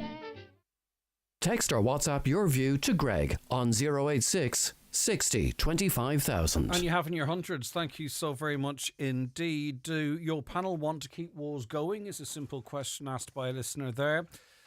Let me see. The government should stay in our own country for once. Jetting off on a junket trip. Spend it like the people of the country at home, says a listener. Terrible disrespect shown to the US electorate this morning from your panel. Disgraceful to try and offset that somewhat. Just listening to this, we need someone like Trump in this country. Could you find a bit of balance for the panel? That's not really how it works. As I say, I tried to explain it. Obviously, people are incredibly busy, and we do assemble panels a long time in advance, and you never know on any given day what the subjects are actually going to be. So, as I say, everyone's very, very busy, so next week's panel has probably been in the book for a month or two, and I simply don't know we don't know as a team, don't know what's what topics are going to be there, because we generally try and focus on the topics that everybody's talking about. So as it turns out, we just happen to have three people that weren't favourable to what Donald Trump's at. Bridget on Facebook says Greg talks too much over guests. Again, Bridget, the reason, firstly, it's a four-way conversation. It's just the style in which we employ it too. But obviously, it's a case of trying to offer at times alternative views. Now, if you agree with what a person I'm interviewing is saying, you'll want them to speak all day. If you don't agree, you'll be waiting for me to come in and put a counterpoint, and you're damned if you do and you're damned if you don't. But I do appreciate all feedback. Right, let me see. Greg, the original orchestrators of the Hegelian dialect are really at work now with Trump in promising to bring peace in both wars. This is versus anathesis brings synthesis. This is I've no knowledge of what this is about. I think we are near the end game as far as the end of the world is concerned. If you look at the war in Israel, Palestine, it's biblical. Look at the weather, it's destroyed. Look at the gender thing. Look at the migration thing. I think this is the issue in the Bible that divides brother against brother at the end of the world. I think this is it. Add Trump and Elon Musk, they're the final pieces of the jigsaw. I don't see it like you see it. I hope that you do see some hope out there. There's an awful lot of very, very good people that try their very hardest to avoid these types of things, and hopefully they're successful in much of what you're talking about. Let me see. I've mixed up some old comments with new comments. Hi, Greg. Pat's dislike for Trump is quite evident by his comments on the US administration. No matter what view you personally hold on other countries' leaders, your panel has no right to call them names on the airways. Didn't the former US admin keep supplying Israel to bomb and killing Gaza? Yes, indeed. Pat's comments about the US press officer's age are highly unfair. She's highly qualified and intelligent in her field. Is he implying that only older people are intelligent? I don't think it was that type of a comment. I think it was more of a reflection, and I see it myself. As you get older, everyone looks younger. I would argue that her age brings a wider audience and a fresh perspective to all things that go on in the White House. She was the first press officer to invite short-form journalists such as TikTok content creators to the White House. We all know how far-reaching TikTok's audience is, so I think she's doing a great job. We're no longer in the era of traditional media. Everyone's against Trump, but have to ask why now. He is no politician and doesn't act like one. He is an ego, but at the end of the day, he's putting his people and his country first. He's cleaning house, and those who are dirty are being shown up. That's why the globalists hate him and have nothing good to say about him. 30 minutes of negativity, anti-DF and Fine Gael, as well as the government. What about 30 minutes of positive news, Greg? The panel is set up, and we don't really have that long to discuss the issues of the day. Invariably, they are things that make the front pages, which is generally not good news. But don't worry, over the course of the 3 hours, we've lots of good stuff and fun and chat to talk about as well. Another caller says there's no elected Ukrainian president. Elections were cancelled in Ukraine a long time ago. The so-called Ukrainian president has no right to talk for Ukrainians other than that he's propped up by pro-war Western leaders. Let the Ukrainians have an election to decide their own future. When you're going to talk about our neutrality being eroded away bit by bit, we demand a referendum on neutrality, says a listener. Another, the war in Ukraine has nothing to do with Ireland, except we're paying for refugees, housing, food, healthcare, etc. We are part of a union, though, and you know that there are responsibilities that come with that, whether you like it or not. And if you don't like it, you sort of do what Britain did and leave. Ukraine, it seems to me that some people would prefer more billions spent on endless wars and more hundreds of thousands being killed than for Donald Trump to receive any bit of praise or acknowledgement for trying to stop it. Is anybody going to mention the OBW in all this waste? We covered that extensively in previous conversations, and it was referenced in that hour. It's ludicrous. It's only a few months since we heard about the bike shed, but over €6 million for an IT system that never worked. Well, beyond a joke, we have to wake up and stop paying our taxes. Another, all those poor people, dead homes, lost families, split, could have been prevented. The EU and Ukraine are part of a problem, as they were breaking the original agreement of not joining NATO. Hi, Greg. On the subject of accountability and waste, the council rents cones for road works and other reasons. In one case, the council rented a single cone for over a decade to place outside a family home to facilitate a bus pickup a child with a disability. Admittedly, the cone was needed. However, renting it was preposterous. Could that be the case that the council rented a cone for 10 years or does rent cones? Maybe that's best practice. I don't know. Greg, either the average person is very dumb or media outlets like Highland think they are. Trump supposedly cuts off money. 90% of Ukraine media was fully US aid funded. Now suddenly the Ukrainian war is ending. Trump stated yesterday that US aid gave a person $9 million to stand in a shop for 30 minutes to study consumer behaviour. That's $300,000 a minute. Why does Highland not highlight the actual information like this? Are you saying Highland is impartial, lol? The fact I didn't pick up on someone spending $9 million, but literally in the first hour of the show, we talked about the US administration, whether it's right or wrong or the facts or whatever it is have been calling out this type of spend. I said it with my own mouth. So again, it's I suppose the mind hears what it wants to hear. Ask them what they think about the billions he's found in fraud in government in the States. The Irish government is afraid in case they get exposed too. Another, read that one. We have to thank the government from the bottom of our hearts because they saved us from Sinn Féin running the country, according to them, the government who only tell the truth. We've been saved. Another, if you want to see wastage of public money, look no further than the HSE, from equipment to food to agency staff. Another couple before we take a break. There is the impression that if you land a job or contract with the government or the HSE, you're made. You can rub your hands with glee. People think there's no limit to, as it's government money, not the people's money. Send Musk over here after he cleans up America, says a listener. Another, Anne says, in fact, government ministers don't have to worry about spending money in their depots. It's not their own money they're spending. It's our money, the taxpayers' money they're squandering. And the sad thing is their conscience tells them it's okay to do so. God help Ireland is all I can say about what I'll never forget, the way they treated us, the taxpayer, after the storm. They showed us what they think of us by ignoring us completely. Shame on them. Thanks, Anne. On speculation and misinformation in regards to knife attacks, sexual assaults, rapes, and I've read that one as well. They are of the view that the media covers things up. Just to be very clear, as far as I'm aware, the details of most of the crimes that you talk of have been published. I'm not defending the media for a second, but I can only say what's the case. Suspects don't get named until they appear in court. So until such time as someone appears in court, they can't be named in the media. And it's not because they don't want to, it's because they're precluded from doing so. And then as soon as somebody is charged, you then, a media organisation, for right or wrong, unlike X or Facebook, you can no longer then speculate on the case, right? Because that person has been charged, and anything you say in between them being charged and either convicted or not could prejudice the trial. And I could prejudice my job and the future of Highland Radio by speculating. So yes, you can talk about someone's background. You can't name them until such time as they're charged. And then once they are charged, you can't say, oh, it's great, it's terrible, such and such a person did such and such a thing, there should be this, that and that. Until they go through a court process, that speculation ends in media that's governed by the rules and regulations. So there you go. A caller says, happy Hallmark Day, Greg. It's a big day for the card companies and what have you. Right, okay, before we move on, I posted yesterday about what's the worst gift you ever got from a partner, because we try, right, boys and girls, often it's men, we do try and get it right, we try and be romantic, we try and do, the right thing, but sometimes we get it wrong.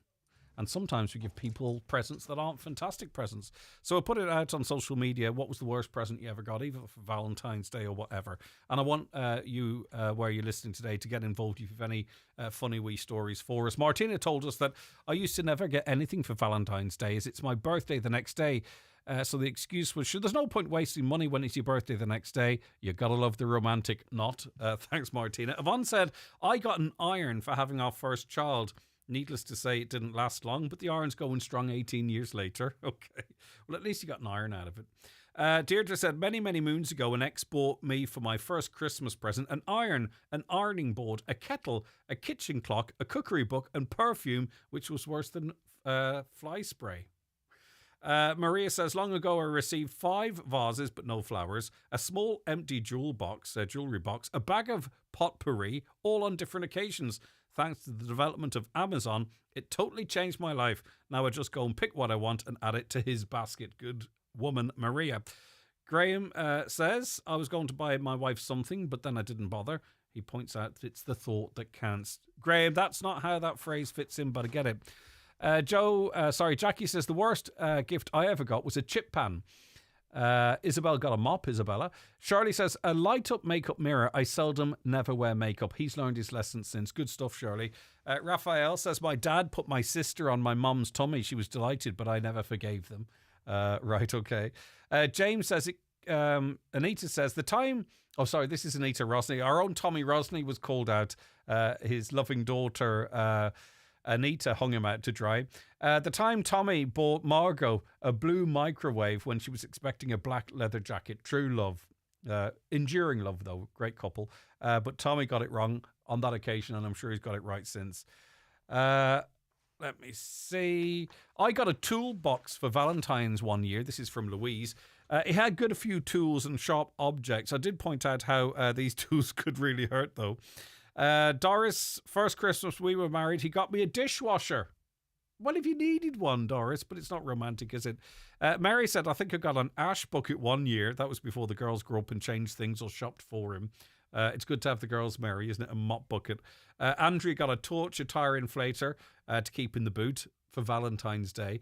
I mean, is it romantic? The thoughts there, right? A lot of, and particularly women, it seems, got Hoovers. Maeve and Kathleen both got a Hoover, but Kathleen already had 2, so she had a third she could add a third to the list. Grania got an alarm clock. Margaret got a hot water bottle for Valentine's Day. Patricia, she got a Hetty Hoover for Valentine's Day. Bath bombs. Neve got bath bombs, which sounds good, doesn't it? Do you know what the only problem is Neve doesn't have a bath. And Deborah got a book, and excuse the language, but this is the name of the book. Deborah got a book that was named Ants Have Arseholes. Right, so those are some of the unromantic presents people got, mostly at Valentine's Day, but other times of the year. Right, lads, come on, help me out here. Because I started that conversation with... it's not fair on Aisling, but anyway, here we go. She got me one of those, you know, those electric drills. I'm not really quite sure what it... Not electric drills, electric saws. Like, it's massive.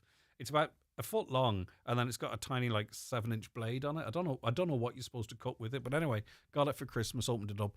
You have to buy the battery separate, so I haven't got the battery yet, and I don't really know what I could cut with it, but anyway, just to say that sometimes it's not just the fellas that get it wrong. Have you any stories of funny stories of presents that you've received? Maybe romantic situations that didn't go quite the way the couple had expected? Let me know. 086 60 25,000. It's a bit of fun. 086 60 25,000. Or give us a call on 074 91 25,000. It's time for Vision Ireland Bingo on Highland Radio.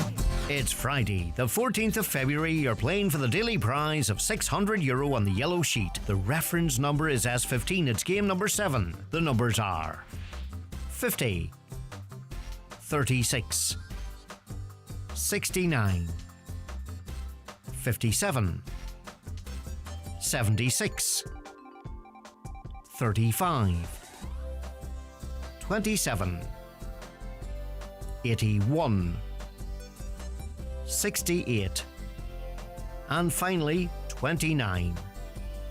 Phone your claim to 9104833 before midnight, leaving your name, contact number and the name of the shop where you purchased your book, and we'll call you back the next working day. Get all your Vision Ireland bingo information at highlandradio.com. 2025 may be well underway, but don't forget about the old tax year.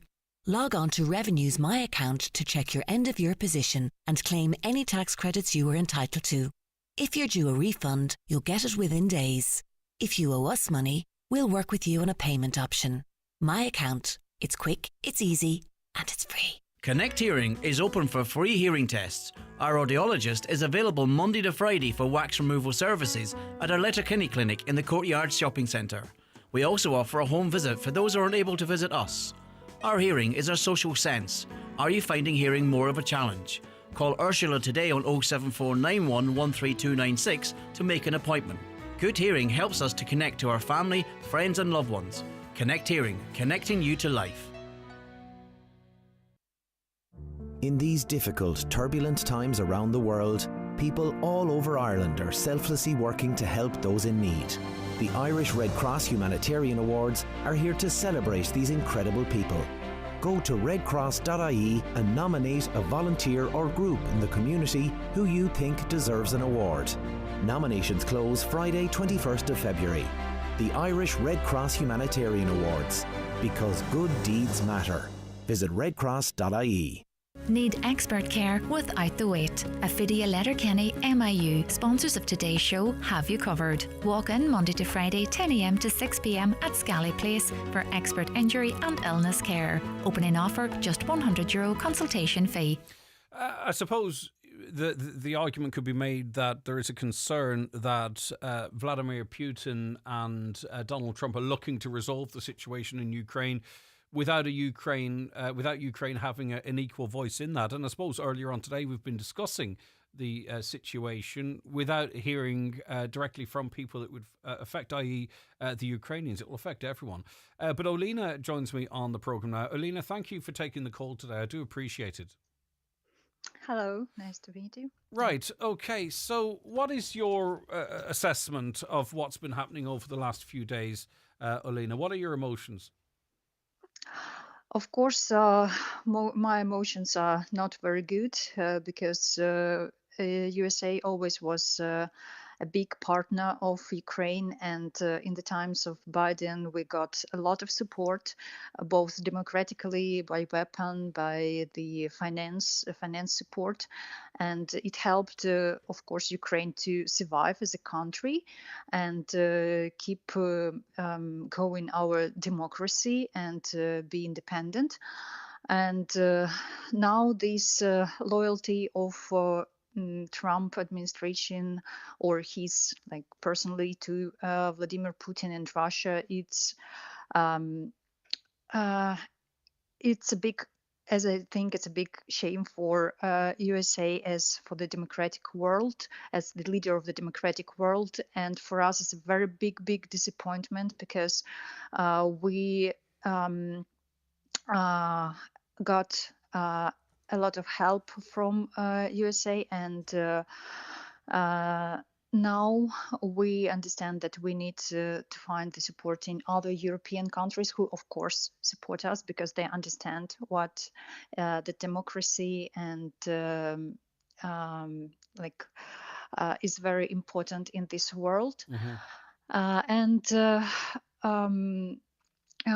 We are all very disappointed, but we will not we will not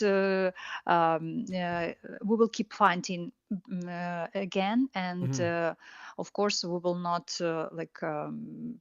sit down and cry, and we will do everything, and I'm sure our President Zelensky also will do everything to keep our independency going, and to find new support from other countries. Yeah, and that's what effectively President Trump has said. He said, this is a European problem. There's a sea, well, there is actually, Russia's very close to America, but anyway, he says there's a sea between us. We're not going to be investing so much money. He says actually now he's turned the money that's been pumped into Ukraine by the US into a loan, and he wants to sort of recoup some of that. But he's also said, which is really quite remarkable, the global mood has changed in that now he's talking about Putin, who couldn't travel to certain countries for fear of arrest, being welcomed in Washington, and Trump visiting Moscow. That's a massive change.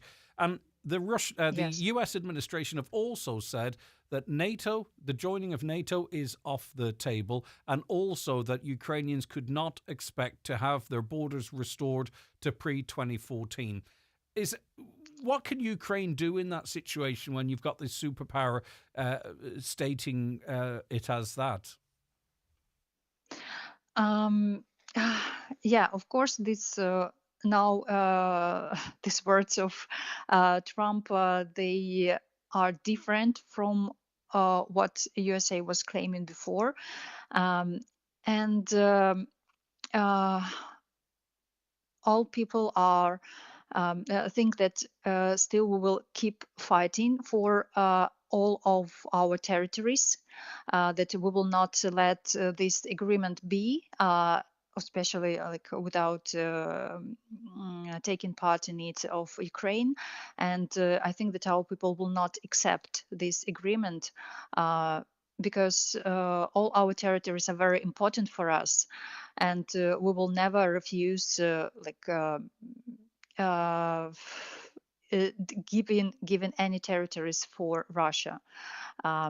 Then there should be like special status on these territories or something else, but we will never agree to give it to Russia, because we understand that people there will not survive, and Ukrainians will not feel safe in these territories. And this is our land, like this is historically our land. Why should we give it to someone?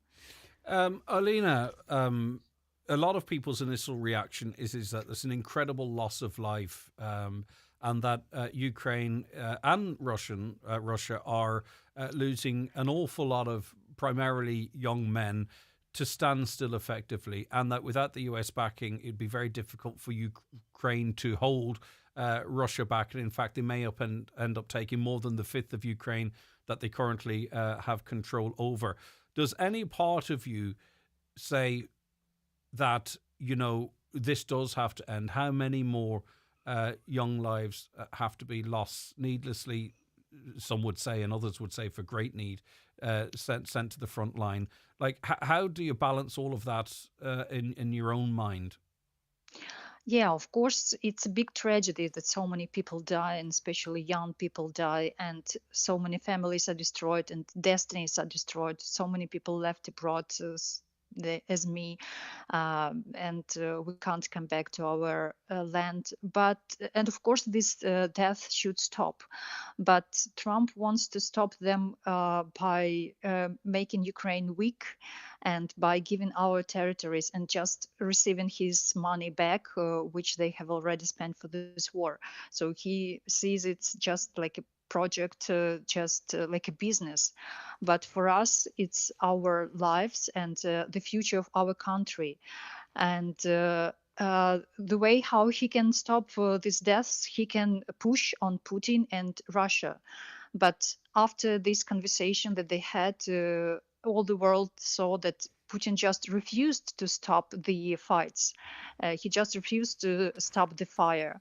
And Trump didn't do anything like after these words. Like he just accepted that he doesn't want to stop the fire. Yeah, of course he wants negotiations to start, but there was no like big reaction for these words that Putin will not stop the fire. So, and this is the only way how the deaths can be stopped. Because if Ukraine will stop the fire and will stop fighting, then Ukraine will not exist. For us, it's the war for existence, for our independence. And for Russia, they can just stop the fire and go away from our land. So they will not lose their independence, they will not lose their country, they will not lose their people, like a sovereignty. Donald Trump has also indicated, it was a swipe at President Zelensky, suggesting that is he as popular as people might think because there hasn't been an election and we need an election. I think that's a direct quote from him. What kind of support across Ukraine, and I think you support Zelensky, but if you could just park that for a moment, what kind of support do you believe President Zelensky has amongst the Ukrainian people as a whole? I think he still has a lot of support. because what he claims is what most of Ukrainians think. He fights for independence and for existence of Ukraine, and he tries to find all the help in European countries and all over the world. Of course, there are some people who don't agree with some of his laws or with his behavior as a leader and say that he could do more. But as for me, it's the most part, like more than 60-70% of people still support Zelensky.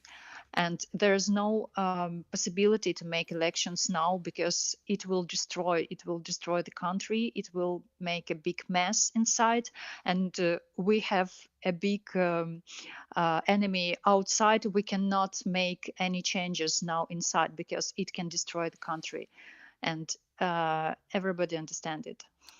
Finally, I suppose in the course of the last few days, and I suppose I may well have a strong indication of your answer. Have you any hope?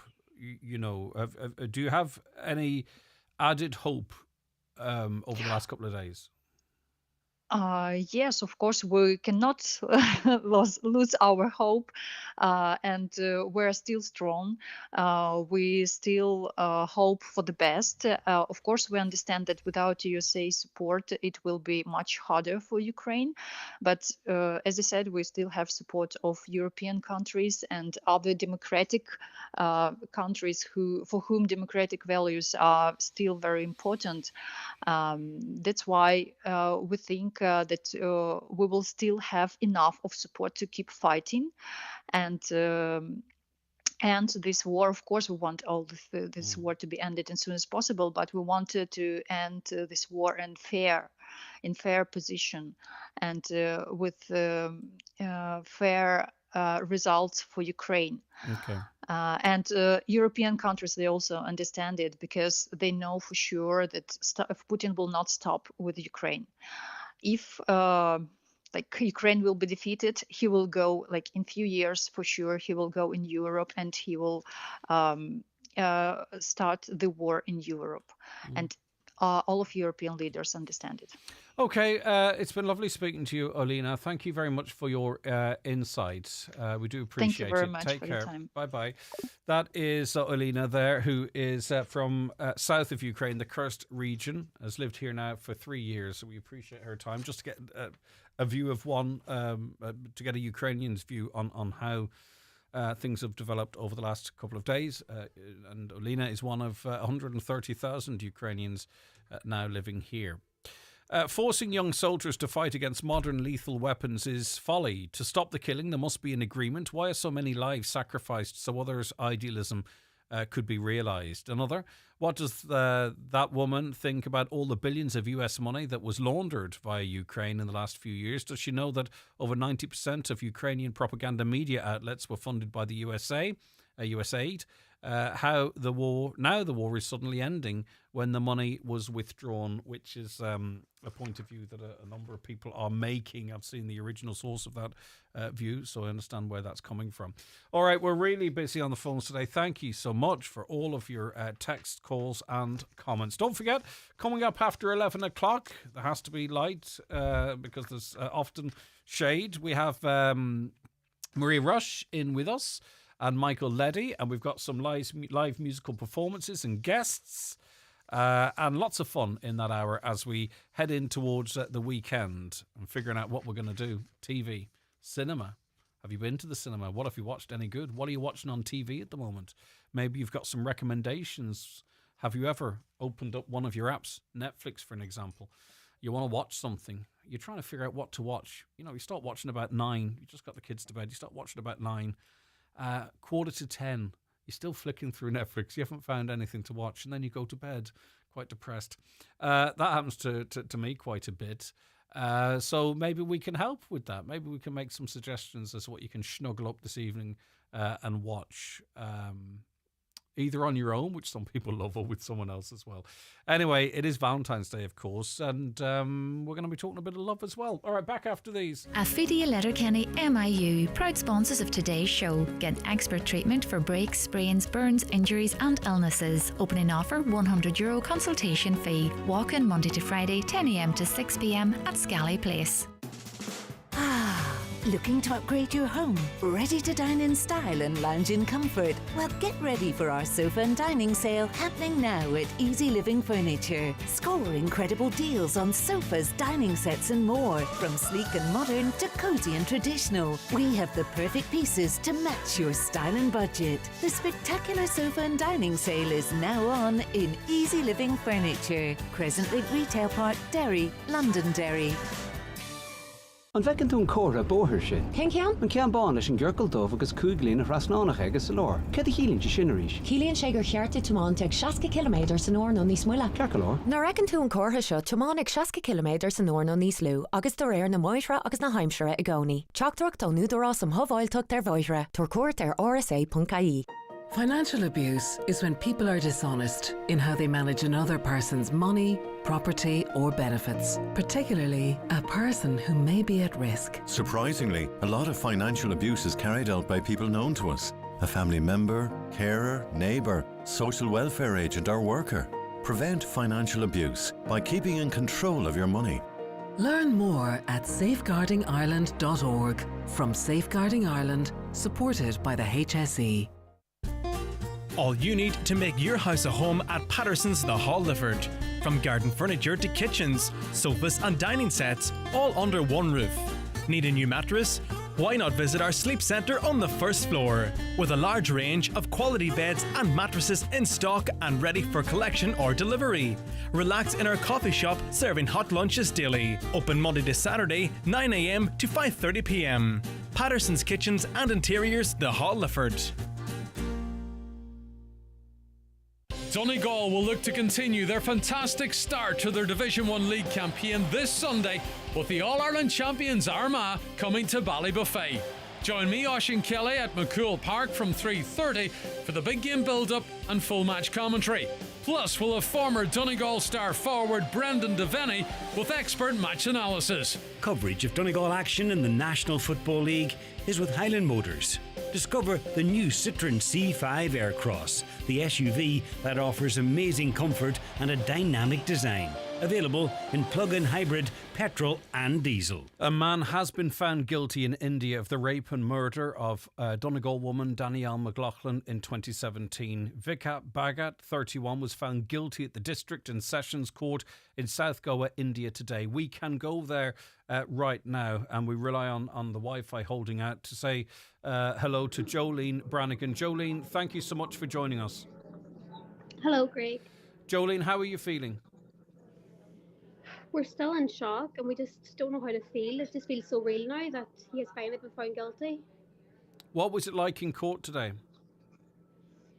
It was scary being so close to him and knowing that he knew who we were, but it was such like immense pressure lifted knowing that he's finally been found guilty and that the truth has come out. This has been an incredibly hard experience, not least the loss of Danielle, but knowing that this trial was ongoing, constantly being started. There was a time we all thought there would never be an outcome to this. It's hard to believe we're at this point now. I never thought it would actually come, but I'm just so relieved it's over. Is that you, Andrea? Yes. Hi, Andrea. How are you feeling, my love? How are you doing? Great. I'm shocked.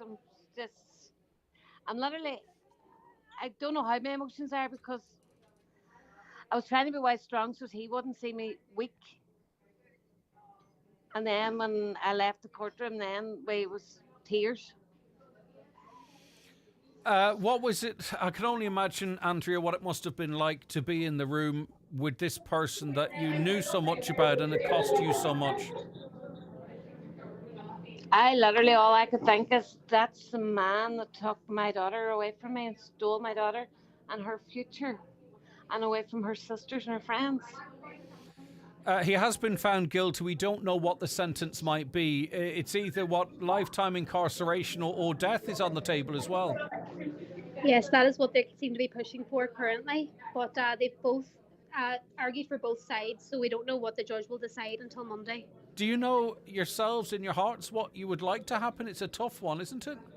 It's up to the judge. It's the judge's decision. We can't go against what they want, so we'll just have to wait to see what will happen. What has it been like being over there? How have you been treated, Jolene? It's been amazing. Like, I can see why Danielle loved this place so much. They're so friendly, and it's just such a calm environment. It's just, you can tell what Danielle loved and gravitated towards this place for. Like, we don't feel like scared at all. We thought we'd be so scared and that the people might be like violent and scary, but it's just been the most amazing experience to being so close to Danielle in a different way now. It feels like her spirit's still here watching us. Wow, isn't that amazing? I'm so delighted that that's the sense you got. Andrea, have you been able to, I suppose, trace some of Danielle's steps as part of this? Really. Not really, no. Not really, because we've been having meetings with the embassy and public prosecutors, police investigators, and it's literally been like. All we've kind of done is been to the beach that we have photos of Danielle at, and the site where she was found, and a local restaurant that we know she loved. So besides that, we haven't really been able to, but we know that like she's walked these streets, and so it feels like we are close to her because we know she did stay in this area. So you did get comfort from that, Jolene? Of course, yeah, it was nice just to see it from a different side, like from her eyes. Yeah, well, listen, I can't imagine how you feel. I know you're very busy, so I'm not going to delay you anymore. It's been such an incredible journey that started with such a tragic loss. I'm delighted that you have each other there to support each other through this time. But finally, I suppose this is it. Vikat Bhagat has been found guilty and will be sentenced on Monday. Exactly, so we'll know then. Thank you so much for everything, Greg. Okay, thanks, ladies. Take care of yourself. Thank you. Right, thank you very much. Bye, bye, Andrea. That is, and they're incredibly busy and being pulled all over the place. That was their first media interview that they've done, just their first reaction to that news. That was Jolene Brannigan, and you also heard from Andrea there. They were speaking to us live from outside the District and Sessions Court in South Goa, India. And it's off the back of the news that a local man to that area, Vikat Bhagat, who's 31, he was found guilty at the District and Sessions Court in South Goa in India today. He was responsible for the rape and murder of the beautiful Donegal woman, Danielle McLaughlin. When we think of all the conversations we've had with Andrea over the years, trying to get representation, trying to get the Irish government on board, the British government on board, because Danielle was a dual passport holder. Then trying to get the court case moving. Vikat Bhagat and his defence team trying to frustrate the process. Tales of him being released and how he was being treated and all that manner of thing. And the sense is that will justice ever be delivered? And I'm just thinking on Jolene and Andrea there. We've all seen the pictures of Danielle on that beach, and they've been able to walk her footsteps on that beach and visit local cafes. And I'm so pleased that they get a sense that Danielle is watching over her. And also, with everything they've gone through, to be able to say that it's a lovely place and we understand why Danielle loved it so much. That really hit home with me. So I'm so pleased for Andrea particularly, and of course Danielle's sister Jolene, and just remarkable to be able to get to them, to speak to them as they stepped out of the District and Sessions Court in South Goa, India today. Affidia Letterkenny MIU, sponsors of today's show. Get expert treatment for breaks, sprains, burns, injuries and illnesses. Opening offer €100 consultation fee. Walk in Monday to Friday 10 a.m. to 6 p.m. at Scally Place, Letterkenny. Braca Perth Blackface Sheep Breeders Association, in conjunction with Donegal Blackface Sheep Breeders Association and Slieve League Blackface Sheep Breeders Association, will hold an in-lamb yo and dry hogget sale this Saturday 15th of February at 12 noon at Braca Cloughan Cooperative Mart. Online bidding available on marti.ie. Keep out the cold, and ring Fleming for their full range of garage doors, agri doors, insulated doors, milking parlour doors. Fleming, 91 48 234. Discover the ultimate escape at the Spa at Orchids, the Holyrood Hotel, Bundoran, nominated for Spa Experience of the Year 2024 by the Irish Hotel Awards. Indulge in an oriental bamboo massage, reflexology, or choose from our signature therapies, skin glowing facials and invigorating body treatments. Couples can unwind together in twin treatment rooms or share a peaceful moment in the secret garden with outdoor hot tub. The Spa at Orchids, open daily. To buy a gift voucher or reserve your appointment, visit holyroodhotel.com. Transform your home with Hegarty's Home Interiors in Buncrana. Discover a wide selection of stylish furniture and decor to create your perfect space. Our expert team offers personalised advice to match your style and budget. Visit us on Main Street, Buncrana. Open Monday to Saturday 9 a.m. until 6 p.m. or visit hegartyshomeinteriors.ie. Hegarty's Home Interiors, making homes beautiful since 1946. Calling all lovers. We have everything you need this Valentine's at Centra. Like inspired by Centra Irish Hereford sirloin steaks, 440 gram, only €8. Selected inspired by Centra breakfast items, any 3 for €6. And Cadbury Milk Tray Big Box, only €9. Offer ends Friday. Spread the love. Centra. Live every day. Highland Radio weather updates with McElhenny's. Our new season special occasion wear range is here. Visit us to explore our extensive dress collection in store or shop online at mcelhennys.com today. Okay, so cool and mostly cloudy today with outbreaks of rain and if you could see my screen where the weather forecast is flipping around the place. Cool and mostly cloudy today with outbreaks of rain and drizzle becoming patchy during the evening. Blustery at first with moderate to fresh south-east winds easing through the afternoon. Highest temperatures of 4 to 6 degrees. There was a wind yesterday that would cut you in half. Tonight mostly cloudy with outbreaks of light rain or drizzle. Dries generally in the west of the region. Lowest temperatures 2 to 5 degrees, light to moderate east or southeast breezes will allow mist and fog patches to develop. Shall I give you Saturday whilst we're here? Mostly cloudy with fog, slow to clear in places. There will be further patches of rain and drizzle too, but dry intervals as well. Highest temperatures tomorrow 5 to 9 degrees in light to moderate east or southeast winds. My elderly parents and siblings all live on the island. My brother, who is after having an operation and is having to reside on the mainland. Oh, sorry. Okay, this is in relation to Tory, right? We were hoping to cover the Tory island situation. They're going to be without a nurse for 10 days. They've a 10-day gap. I believe it started yesterday. And we were hoping to speak on that issue. We'll get back to it on Monday if we can't make the connections today. But it reads, my elderly parents and siblings all live on the island. My brother, who's after having an operation and is having to reside on the mainland an extra 5 days purely because of a dressing change to the wound. That's the level of care that's currently unavailable. The HSE said the following: unfortunately, there'll be no nurse to cover Tory Island from 1 o'clock yesterday. Please make sure to pick up your prescriptions by 1 o'clock yesterday. In case of an emergency, please contact your GP or now doc after surgery hours, which when you live on an island that's quite removed from the mainland, quite a complication. As I say, we were hoping to platform that more today, but we will get back to it next week.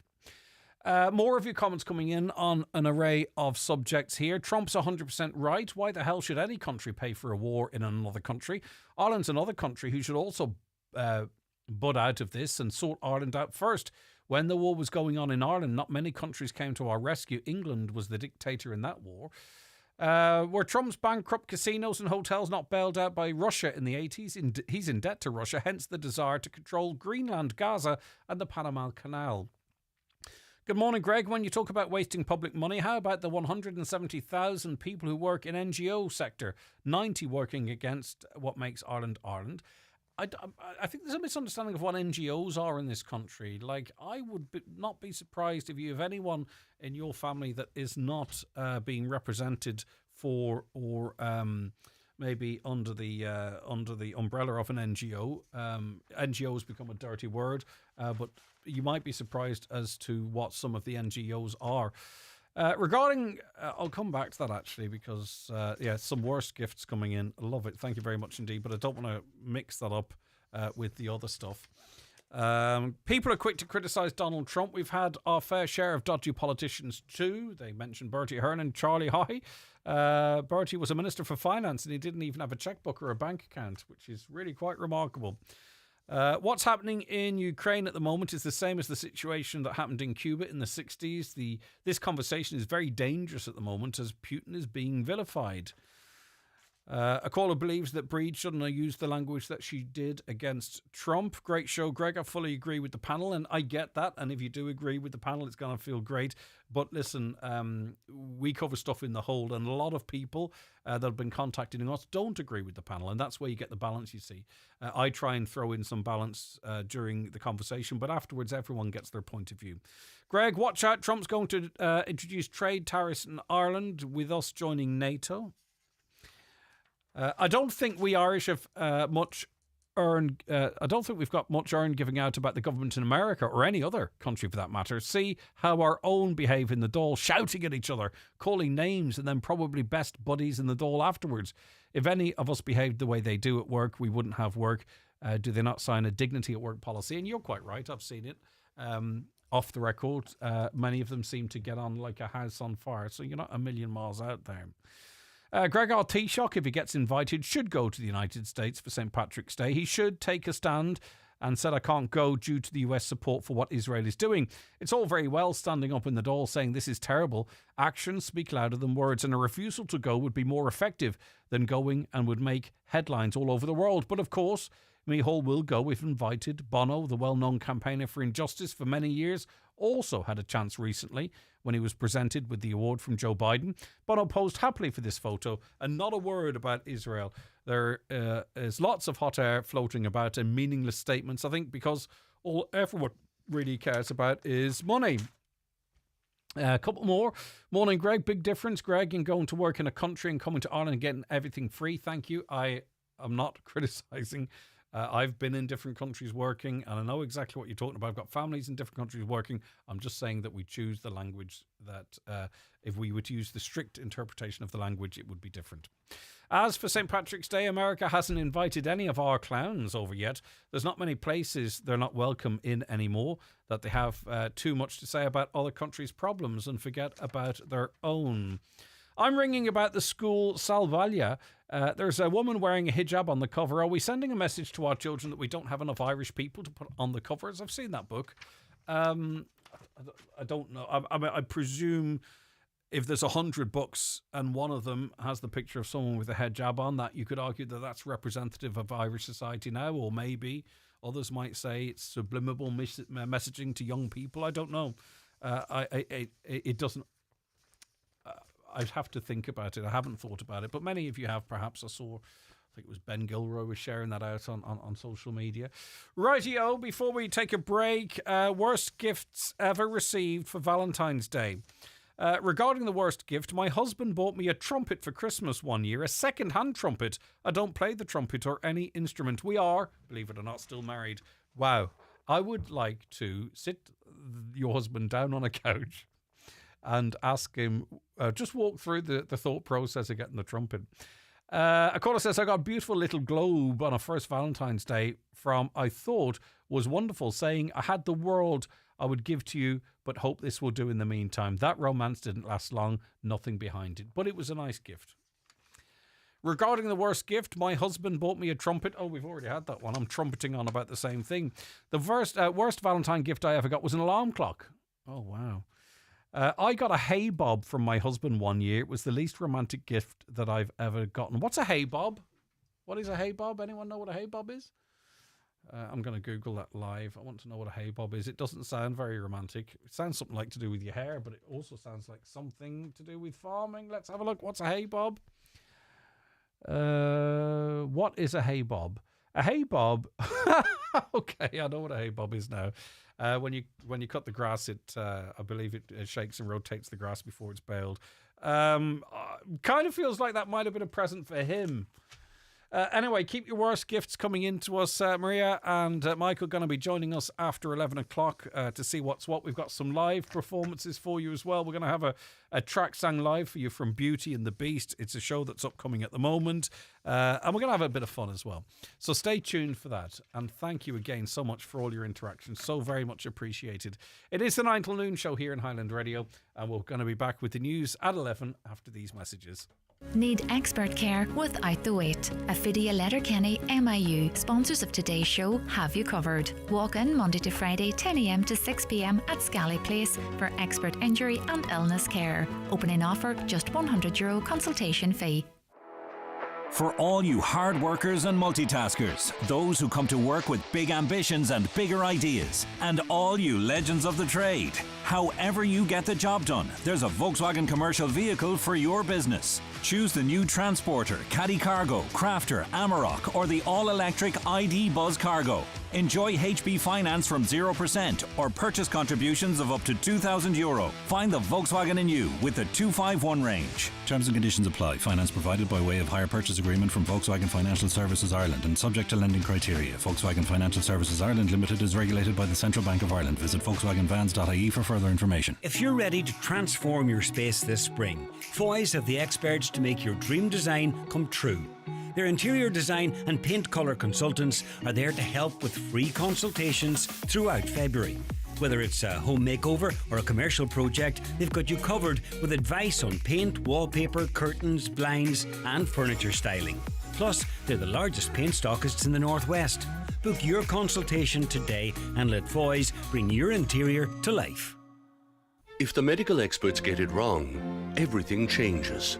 From misdiagnosis or delayed diagnosis to surgical injury or even poor treatment, all have physical, emotional and financial consequences. We're here to help. So if your treatment didn't go according to plan, speak to our experienced medical negligence team at McElhenney and Associates. Find us online or call 074 917 5989. McElhenney and Associates Solicitors, Stranorlar. In contentious business, a solicitor may not calculate fees or other charges as a percentage or proportion of any award or settlement. Winter sale now on at Cherrymore Kitchens and Bedrooms, Donegal Town. Amazing prices on made-to-order kitchens, sliding wardrobes and much more. Don't miss your chance to transform your home at unbeatable prices. Book your appointment today at cherrymore.ie or call 07497 25822. Cherrymore, 28 years of adding quality and value to your home. For strong, unique, weather-resistant homes, choose Cedral Exteriors. Our fibre cement roof slates and wall cladding ranges are built to last for generations, exceeding EU quality standards. Members of Guaranteed Irish, our products are locally made and beautifully designed, offering long-term peace of mind. Visit cedral.ie. Cedral Exteriors. Strength guaranteed.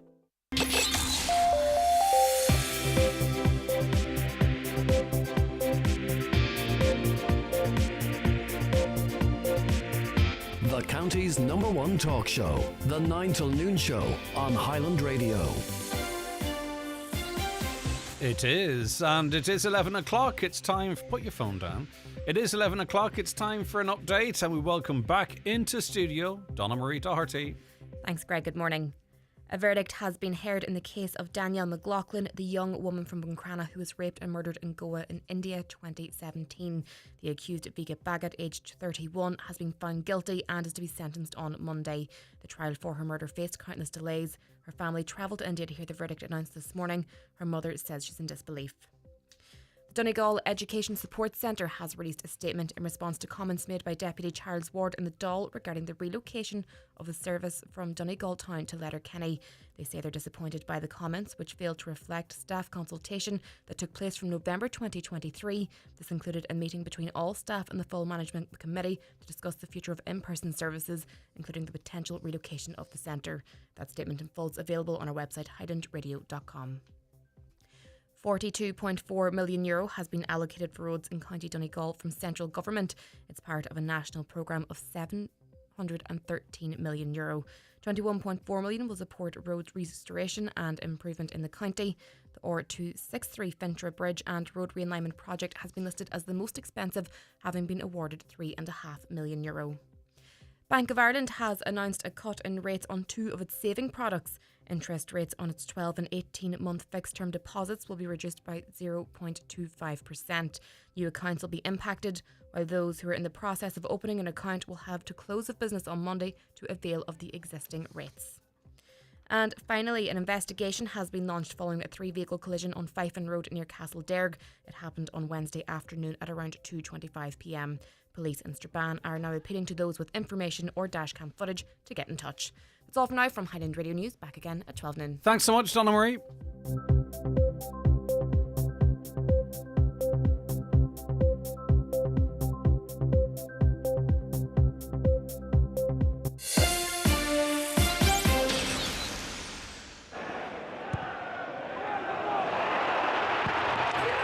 Let's have a look at the replay. She sits on the couch, pulls out her phone, and just like that, she's in with a chance to win. Cadbury wants you to become a supporter and a half and be in with a chance to win great prizes. From VIP football experiences to signed jerseys and a cash prize. Just visit cadbury.ie to be in with a chance. Cadbury, proud supporter of Irish women's football. Terms and conditions apply. No purchase necessary. Exclusions apply.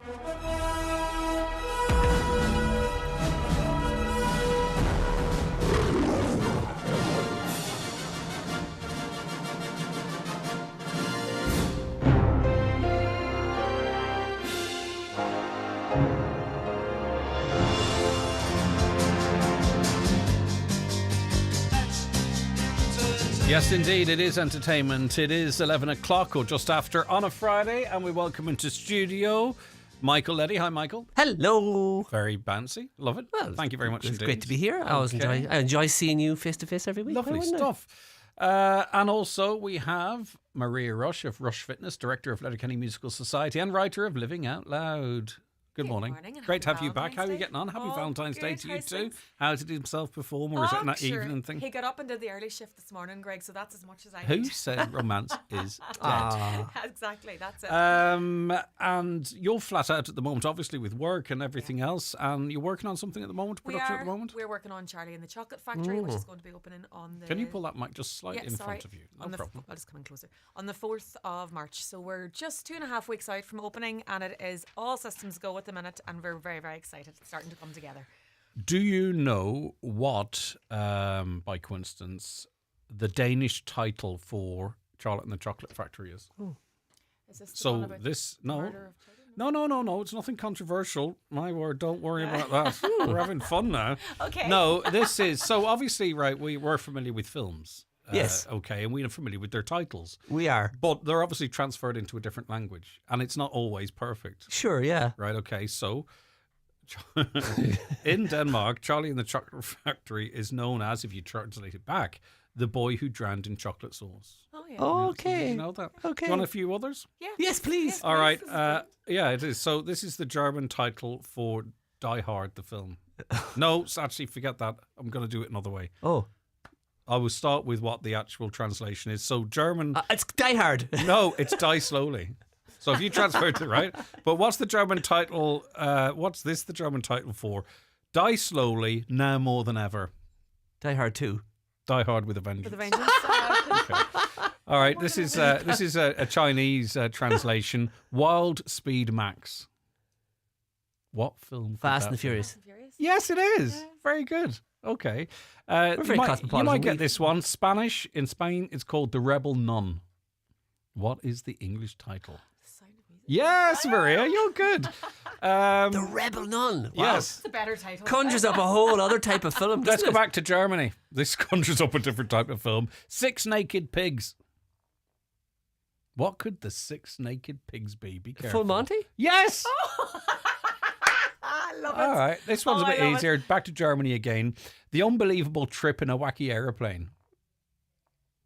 It is just aeroplane. It is airplane. It is airplane. Okay. Say Final All right. Destination there, but yeah. No. wow, all right. yeah. Let's go back to China. So these are how the films are marketed in the foreign countries. But then, if you look at the literal translation, Sure. that's where we're at. Okay. I'll do 3 more. This is in China. One Night Big Belly. One Night Big Belly. Oh, It's a comedy. One Night Big Belly. knocked up. No? Yes. Well The way done. your mind works. Oh, But my you That's got it brilliant. spot Yeah, on, I don't know yeah. how my mind works. but yeah, those are good. Vaseline in Argentina. Vaseline is what? It's a film. It's been done on stage. Vaseline. Vaseline. No. Shall I give it to you? Greece? Yeah. Greece. Oh, Greece. Yeah, Greece. well done. That's a really This is a bit easier. China in China, it's called He's a Ghost. Ghost. Sixth Sense. Yes, the Oh, Sixth Sense. Oh, come on. That's how they marketed it. Yeah, These are like I know. clues. That's a Like real quiz. spoiler, isn't it? That's a total spoiler. Okay, yeah. back to China. This is a film we've talked about in the past. Mysterious murder in Snowy Cream. In Snowy Cream? Yeah, Fargo. Yes, it is Fargo. I never would have got that. Okay, Israel now. It's raining falafel.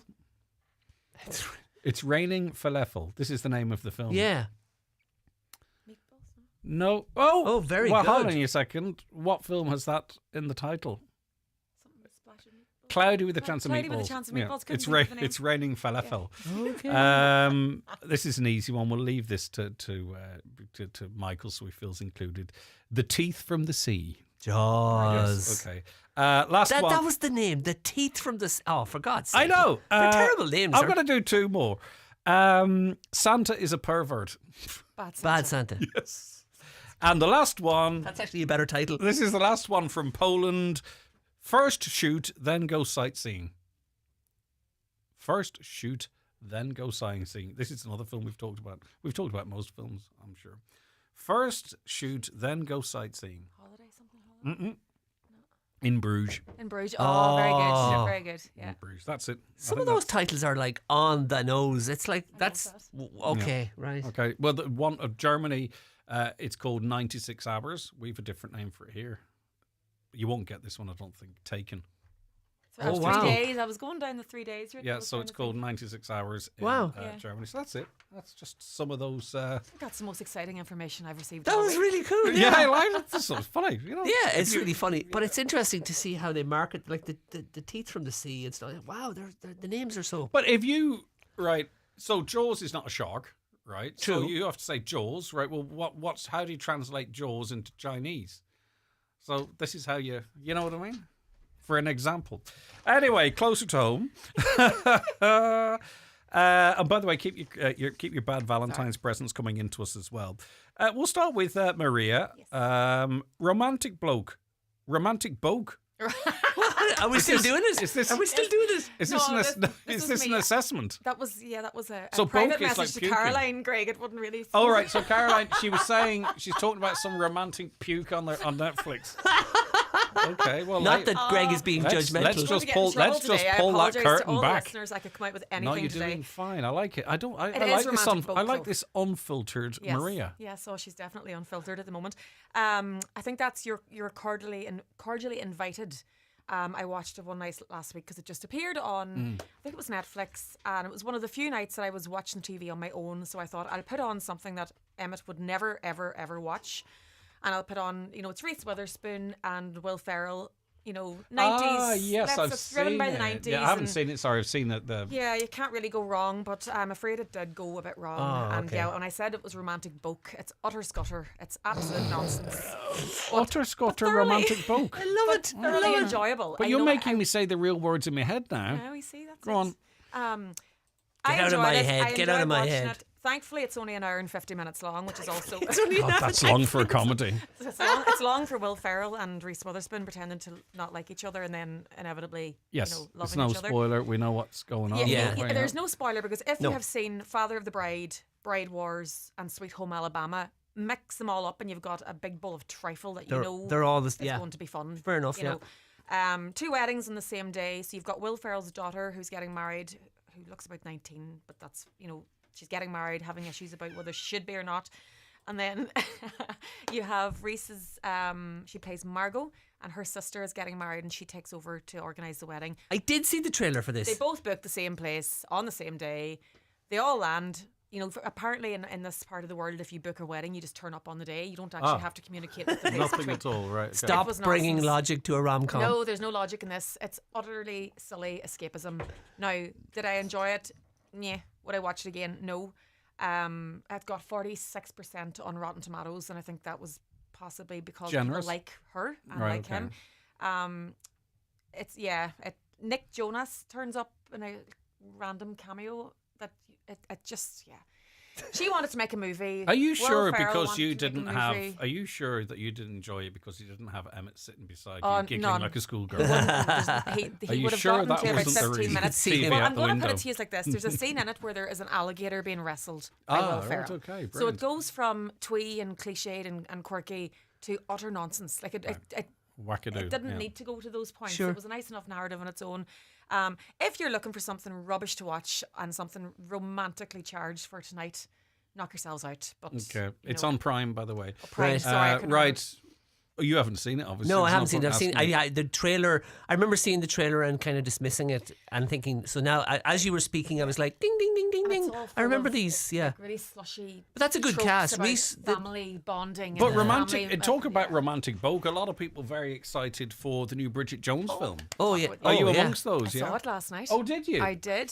You put that crap on. You put that. No, I boke actually on. did say that because I knew I was going. I actually, do you know what? I went to the cinema last Because night for for the us first time in research. a lifetime because I always feel really bad that Michael is at the cinema seeing things during the week and I'm sitting watching something on Netflix that's been out for 4 years. Well, as it turns out, he wasn't at the I cinema wasn't at this cinema, week. but so- I'm going to the cinema at 2:30. I have my ticket. I'm very What are you excited. going to see? Captain America 4. Oh, no, that's, yeah, we'll see that. okay. at the Well, weekend. Have you know to. what? You see the light go out in Greg's eyes there as I said what it was. The light just. No, went out. it's not that. I can't wait to I see did it. though. We'll just see if That's we fair can- enough. We all don't we'll like see seeing if things. we can squeeze it in. Right, so we'll talk about the new Bridget Jones film. Lots of people very excited. We're going to avoid any spoilers or anything like that there. We'll see what Maria thinks of it after we take this quick break.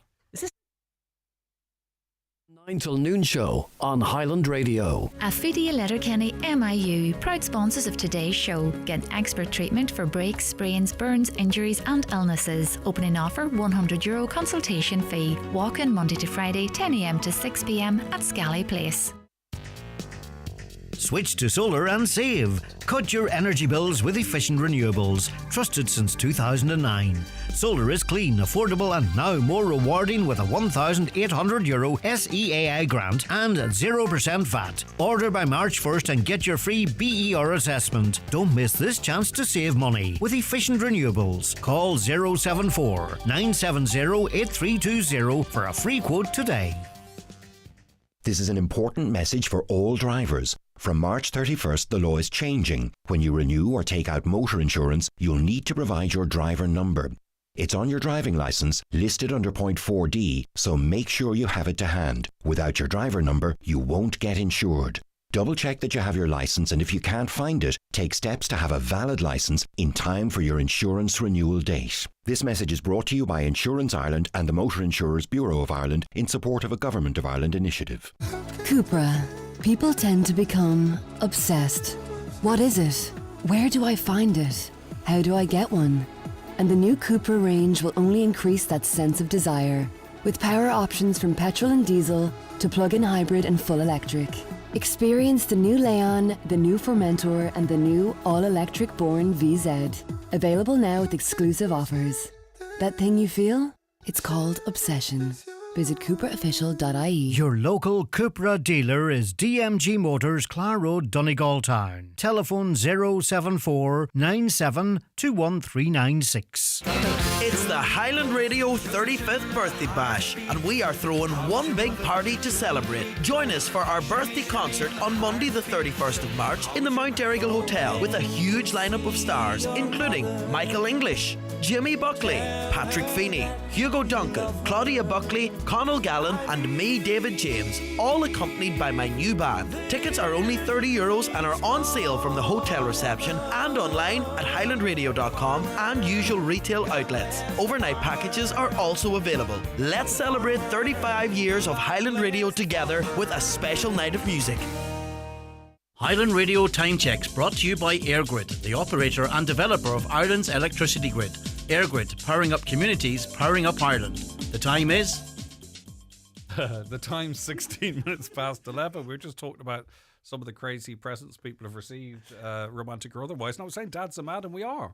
I don't know. At least you own it. At least you own it. You're owning it. You're like, I am. When Hudson was born and everything we went through, like I got in the car and drove and bought a 7-seater old Hyundai Santa Fe and brought it back and says, Ashley, look, there you are. And she was driving around, little little sporty Audis and stuff, and I decided that now was the time to get into a 15-year-old 7-seater, 2-litre petrol Santa Fe. Sure. I'm mad. I was mad. Dads are mad. That is the truth. So rather than throwing at other people's fault, I'll just own it. You know. Yeah, but that's it. Yeah. At the time, I thought we're going to need 7 seats because, yeah, of course. You know, my 2 adult children with their own cars, and Hudson can sit right at the very, very, very, very, very back seat. No, it makes sense. Yeah. So anyway, dads are mad. Any other dads are mad? Get in touch with us. Right. So the new Bridget Jones film. I'm pleased that a lot of people would have been waiting for this, and it seems to have been very well received. Maria, was it very well received by Ms. Rush? It was. 87% on Rotten Tomatoes. I just looked this morning, and I would agree. It. You know, I didn't know what really to expect. Obviously, I remember going to see the first one. Mm-hmm. It was 2001. The Bridget Jones Diary came out, and you know the character of Bridget Jones is one that most women and some men can very much relate to. She's a bit lost. She's a bit daft. She has a great sense of humor. She has absolutely no inhibitions when it comes to, you know, getting herself into situations, but she's very much overthinking the world around her. Mm-hmm. So the first one I loved, it's a classic. It's a great one. The second and third one, I don't really remember. They merged into one. Okay. I know there's one where she had a baby, and it's all very funny, but it is a bit cliched. Sure. This one, I didn't know what to expect. All I knew from the trailer was that her Mr. Darcy, the famous the love interest played by Colin Firth, had passed. So I knew that's in the trailer. That's not a spoiler. No, I'm just shocked that they killed him off. No, he has. Is he a ghost? You seriously don't try and entrap Maria into a spoiler. So keep your wish. I'm not going to give you a spoiler, but I will say one of the things that made me cry a lot last night, and I did cry a lot last night at it, was the way they portray her relationship with her dead husband. Is all I can say. It's actually beautiful. There's cameos and it's really well done. So there was thought put into it. You know, for a comedy and for something that it was almost, when I heard that they were doing it, I thought, leave her alone, just stop. But no, the cinema last night was full of middle-aged women, some men as well actually, who all remember her from the first time, and it was like going to see an old friend. Sure. Yes, it was funny. Yes, she overacts parts of it. Yes, it was ridiculous. Hugh Grant is phenomenal. He is so bold. The audience are screaming, laughing at some of the things he says in the movie. She's annoyingly cute. I think there's times that character, she just is, like, she doesn't open her eyes. She's so busy smiling at the world around her. She's brilliant. Emma Thompson steals the show for me. She's the doctor. So there's loads of cameos. There's so many nice nods back to the original film and to the previous two then. And they keep going back to different characters. All her friends are still there, which is a bit of a testament considering that in such a long time, the actors are all still here. Yeah, sure. So that was really, really nice. The thing too about a film like this, I don't want to overstate it because it's a comedy and it's a bit fluff, right? But there is when you have an audience that has grown up with the character, right? So it's 24 years, isn't it? 24 years. Yeah. So you've changed as a person. Yeah. Lots of the audience and those that were there that have. There is a responsibility to get it right because very easy you could alienate the audience that really that you need to make it a success. So that's skillful writing and casting. It's well written, it's well cast, and it's really well directed. There's some lovely comedy. There's some moments of scream out loud laughter where you miss the next line because the audience, the woman beside you, it's probably me actually. Apologies to anybody who was near me last night. I have no volume when it comes to laughing at the cinema, but the way it deals with grief is absolutely incredible. Wow. Like, it takes a lot to make me cry at a movie. This I sobbed about 6 times last night. And it's just there's a scene in it, and again without spoilers, where there's a photograph being taken of her and her father, and it flashes back to the moment it was taken. Oh my god, like it's really beautiful. So there's some lovely moments of really nice acting. There's some really good nods to the originals. You don't really have to have seen the other 3 movies to go because it's a story in its own. It does stand alone. That's interesting. But you'll enjoy it more because you'll understand more the context. So like the big knickers turn up and the the Hugh Grant text turn up. You could possibly maybe watch the first one and then go to the absolutely, yeah. The second. That's what you did, and you still got everything out of it. And I have seen all of them, but I don't remember 2 and 3. But no, I definitely would recommend. It's funny, it's charming, it's realistic. There's a lovely like the parenting that she does as well as a single parent. Her world around her comes in around her to help her. It's 4 years since he's passed. And it's really about her starting into a new phase of her life. Now, there is a love interest who is over 20 years younger than her. His name is Rockster, and he's played by Leo Woodall, who I've never heard of, to be honest. He's in the poster. I was looking at the poster one evening. Myself and Lula were looking. So that I know who you mean. He's the love interest, but I'm much more impressed by there's a character of the Emil teacher, Mr. Walker. Now, I'm not sure how to say his name properly. Chiwetel Ejiofor? No, I know who you mean, but I don't know. I know who you mean. I can't help you with it, but I know who He was fabulous. I really, really enjoyed him. And as I said, Colin Firth is there a few times. Hugh Grant is beyond brilliant. What is the story? Hugh Grant has become a real go-to. He really because has. he was your bumbling English Notting Hill idiot. Yeah. Exactly. And he's been in The Gentleman and different types of film. He can ham it up. He can. He was in The Wizards and Warriors. Paddington, Paddington, obviously. I Yeah. haven't seen that one, but he's really so good in The Wizards and Warriors film. Himself, hasn't he? Chris. He's brilliant. Yeah. But he can still go back and pull it off in a film like this as well. And they all look their age, which is something that really got me Yeah, last night. yeah. I love the fact that they're not. She shows the she 21 years, and I mean she that, shows it. that's a good thing. And Yes. so does he. Actually, I was surprised at how it's warts and all. There's no. That's great. There's no airs and graces about it. It's So really nice. If you are heading to Bridget Jones tonight, by the sounds of things, not only just from Maria, but also all the other people that have watched it and the critics too, it's very rare to get that universal approval. They have ticked the boxes, and you're going to enjoy it too. And it sounds like a real. It's really clever if they can pull on the laughter emotions and the tear emotions Definitely as well, which is a good sign. Excellent. If you've seen it, let us know. As Cola says there, can't wait to see Bridget Jones this evening. Well, you're going to love it by the sounds of things. Out of 10, it sounds like it's a thumbs up. I'd be going at an 8.5, maybe. Good. Yeah, Which yeah. is strong. excellent. Great for- number. Because that's a rom-com effectively too, isn't it? Yeah. Essentially, yeah. But a smart one. You see, they can be smart ones. They can be very smart ones. We heard with the romantic boat that you can get. You can get that on a the floor. t-shirt. Yeah. By the way, sometimes Maria messages you, and it's not for broadcast, just in case. Caller says, I got my girlfriend a frisbee for Valentine's Day. I never seen her again. Oh, she must have thought it was a boomerang, bless her. Oh no, maybe she dumped her. I thought she was away chasing the frisbee. All right, what about bad Valentine's dates? On our first date, brought me to a beautiful restaurant and went to the desk. The guy knew him and knew he hadn't booked it. It was a Saturday night, so you can imagine everywhere was booked out. So we headed to Wheelers in Derry. Not all bad. We're married 24 years. Oh, there wow. you go. There you go. The first date turned into a great First date on Valentine's. Is Well, Wheelers that's in brave, Derry isn't still it? there? That's brave. That's brave, isn't it? Well, they've probably been writing to each other letters for quite some time, 24 years. Not everyone had email. Greg, suggestion for TV, the Milli Vanilli lip sync scandal documentary. Very good, interesting, insightful, and sad, and unexpectedly good watch. I had the Milli Vanilli album. It was a double cassette, actually. Sure. And it was actually really, really well produced. And as it turned out, they weren't singing. They weren't at all. singing, yeah. That was the big thing, yeah. That was actually is a sad story. Kind of there's a tragic story to it as well. And then they had a bit of a resurgence because they had Girl I'm Gonna Miss You was included in the one of the documentaries in America. And the music has been picked up elsewhere. So, yeah, I look forward to that. It is one I've intended to watch. I think it's been out for quite some time. I finished The Night Agent Season 2, by the way.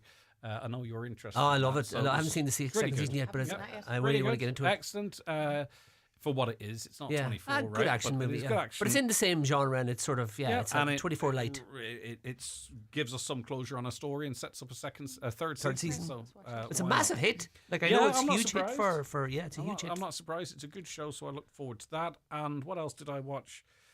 Nothing new. Are you watching Severance? I know Joe Dex. No, but Joe is so. I love Joe. But I love Joe too. Enthusiastic about a show. Yeah, it puts me off. It gets because I'm going. I can't enjoy this as much as Joe did. No, nobody could enjoy it as much as Joe. Nobody. And I recommended it to him. I recommended it to him.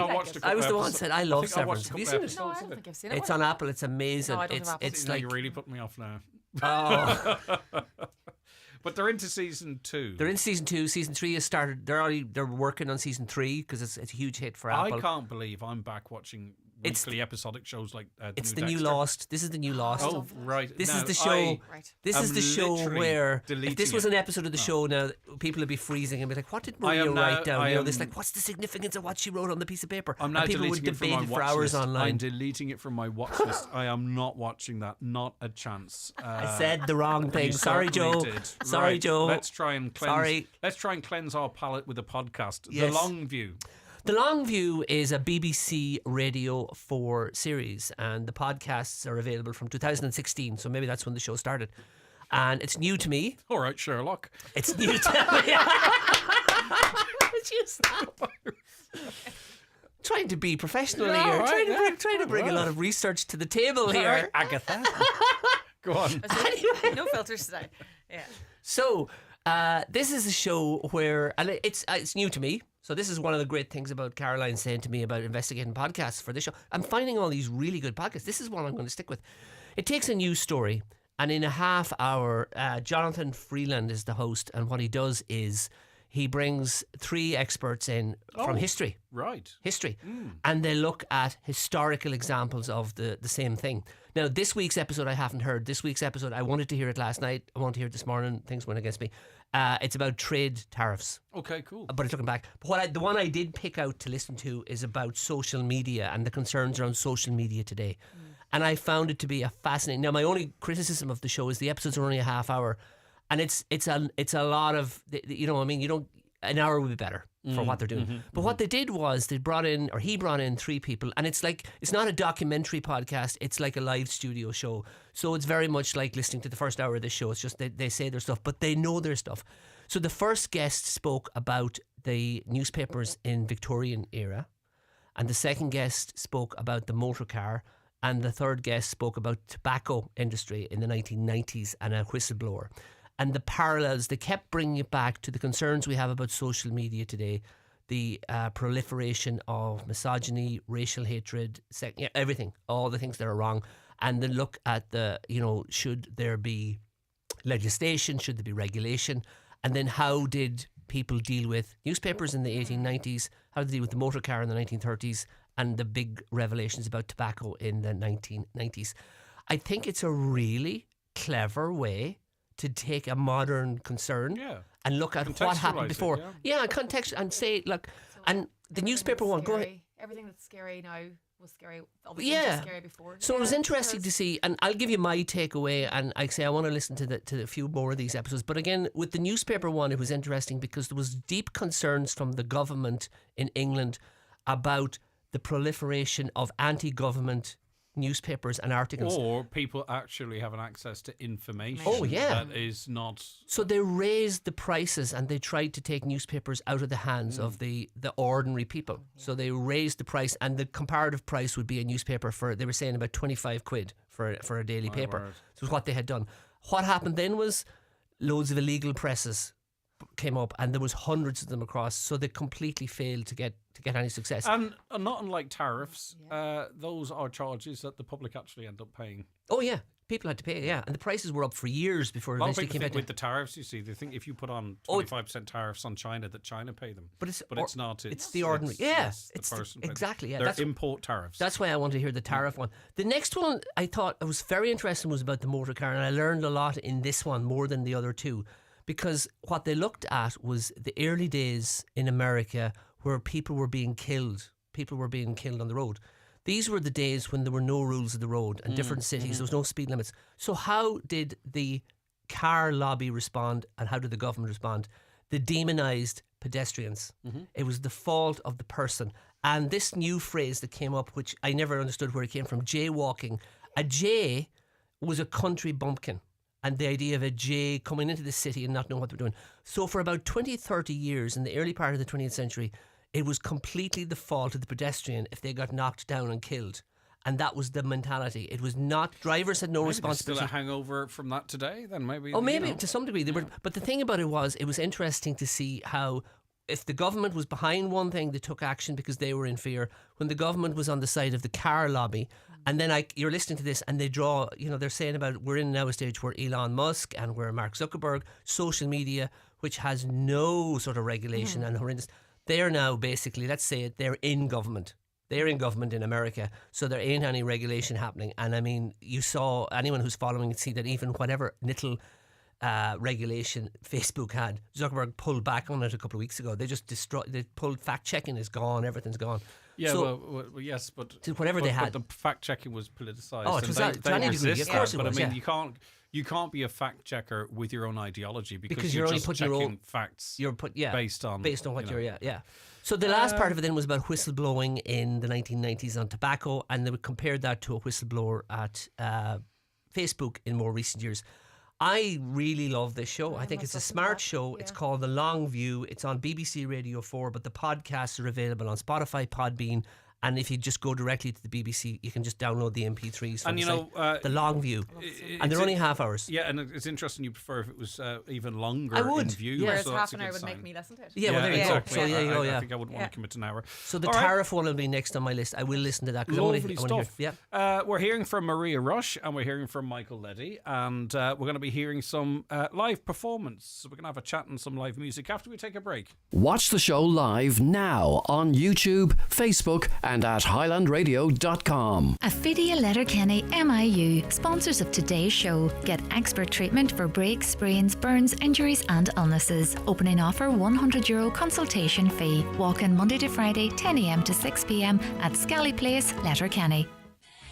Joe Gallagher Entertainment presents Taylor Fever, the ultimate tribute to the sensational Taylor Swift, is making its way to the Mount Errigal Hotel, Letterkenny on Sunday the 18th of May. Hear iconic hits such as Ready For It, Shake It Off, Cruel Summer, Karma and many more. Tickets on sale from hotel reception and ticketmaster.ie. Looking to upgrade your home? Ready to dine in style and lounge in comfort? Well, get ready for our sofa and dining sale happening now at Easy Living Furniture. Score incredible deals on sofas, dining sets and more. From sleek and modern to cosy and traditional, we have the perfect pieces to match your style and budget. The spectacular sofa and dining sale is now on in Easy Living Furniture. Crescent Link Retail Park, Derry, Londonderry. Irwin Expert Electrical, your trusted destination for all things home appliances, electrical and entertainment in the Northwest. With over 50 years of leading the way, we pride ourselves on offering a diverse range of products under one roof. From top brands like LG, Samsung, Cooker, Bosch, Apple and more, take advantage of our free layaway service where you can store your new items until you're ready for them. Perfect for renovations and new build projects. Visit Irwin Expert Electrical today in Letterkenny or Buncrana. Join Irish Guide Dogs for the Blind's nationwide meetups on Saturday, February 15th. Discover how you can raise our puppies into life-changing dogs, connect with dog lovers, and explore volunteer opportunities. Together we can change lives. Visit guidedogs.ie for more information. A public interest message from Donegal County Council. Donegal County Council would like to remind farmers and contractors to follow good agricultural practice for the land spreading of slurry from the 1st of February. Don't apply slurry to land which is waterlogged, flooded, likely to flood, or if rain is forecast within 48 hours. Leave a buffer zone from drains and streams of 10 metres for the first 2 weeks and 25 metres from wells. Low emission slurry spreading equipment must be used to apply slurry on holdings with grassland stocking rates of 100 kg of nitrogen per hectare or above from grazing livestock, manure and for all pig slurry. Donegal County Council, protecting your environment. Okay, that was okay. That was said off air. We're in the company of Lauren Mulholland and Geraldine Doherty. They're cast members of A Night with the Stars. Lauren, good morning to you. Hiya, how are you? Good, thank you. And Lauren, Geraldine, thank you for calling in. And I don't know why or how, but in our conversation over the course of 2 minutes, we're all bricking it now. I mean, we're all so relaxed that we've completely wound each other up. Are we okay? We're grand. We're good. Okay, right. Right, okay. We're going to hear you sing Beauty and the Beast in a bit. But A Night with the Stars by Inish Theatre Group takes place in St Mary's Hall, Buncrana from the 23rd of February to the 1st of March, I beg your pardon. Geraldine, I'll start with you. Yep. Talk to me about the event. So we done a show last year. It was called A Night with the Stars. It's basically a compilation of all your favourite musicals rolled into one with It's a buffet. Yeah, a buffet with a few wee surprises along the way, different wee comedy sketches and stuff. So there was an outcry for more because last year it sold out and we had waiting lists for every night. So many people didn't get a chance to see it. So we're actually running another Night with the Stars. Which is great, isn't it? It goes to show, firstly, the amount of talent to be able to put it on, but secondly, too, the massive interest in it. That's it. You know, and it's great to see St Mary's Hall money being put into it, its development, increased accessibility. Do you know, it's all go. It's great, isn't it? Because last year the money that was raised from the show went towards installation of the lift. So at least now, everyone has access to the show. Doesn't matter what ability you have, you all have access. You know, you're on a wheelchair, the lift's it's Excellent. perfect. Yeah. Which is a big step, a big step. Right, so what kind of stuff's on? There's going to run a full production of Beauty and the Beast this year. You were going to, but you decided that people wanted more variety rather than throwing all into the one show. Obviously, Lauren, you're a fan. I hope you're a fan of Beauty and the Beast. Of course. But you can see the logic in it, isn't it? Because it was so successful last year. Yeah, well, we just wanted to do something that everyone wanted to do. There's so much talent in the community, and because of that, we were able to like grab everyone's different talents and put it all together. But we will be doing the full production of Beauty and the Beast next year. That's it, because this worked last year and for this year, but at the same time, you don't want it to permanently replace doing full shows. Of So course, this is yeah. the last time Yeah. for now that we're getting sort of this. So we need to this get our tickets. get your tickets this time, because next year it's full productions. Yeah, exactly. Right. So what kind of stuff's on the cards, Lauren? Obviously, we're going to hear some of Beauty from the Beast, but what else is happening on the night? Oh, we've got so much. We've got The Wizard of Oz. Greatest Showman. Greatest Showman is in it. We've got different wee acts as well. There's the Mini-Me's are coming back. What else? We've got some comedy Oliver. sketches. Oliver Twist. Just a bit of everything. So whatever musical you like, and even like your favorite pop stars.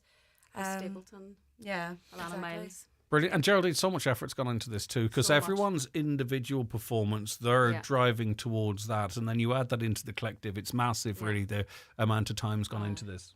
Well, like 100%, and we have so many songs, and like we couldn't do it without. We have Brian McDevitt. He's our musical director basically, and I've him tortured over and back with different songs. Then our director is Maureen Tully. It's an immense amount of work. Because there's a cast over 100, isn't there? So there's 60 children and 40 adults. Yeah. So, and even think about the costumes for all of those. And in terms of the logistics, right? Yeah. Stage management. Like, I would say that's tough for a single show. Yeah. But how do you go about setting it up for so many different acts? I mean, I know you have done it, but that requires a ton of expertise. Yeah. Well, the likes of Maureen, our director, she was on shows for years. So she's basically the one running it, her and her husband, Sean. Yeah, and the assistant director then, Elena McGinley and Adrian McMillan. yeah.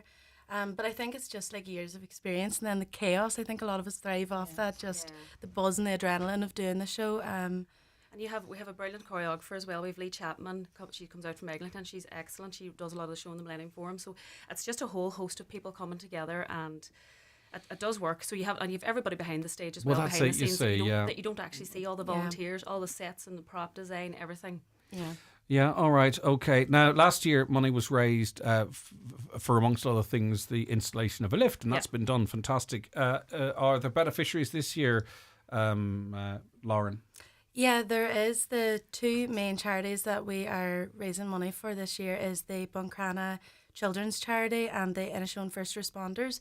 So Two fantastic amazing, organisations, yeah, yeah. of course. Do so much for our definitely. community. 100%, yeah. What's the story with tickets, Geraldine? I mean, obviously, massively oversubscribed last year. The dates have been announced now. How are tickets going? What's left? Oh, they're going really well. So our finale night is completely sold out, but there is limited tickets for the other nights.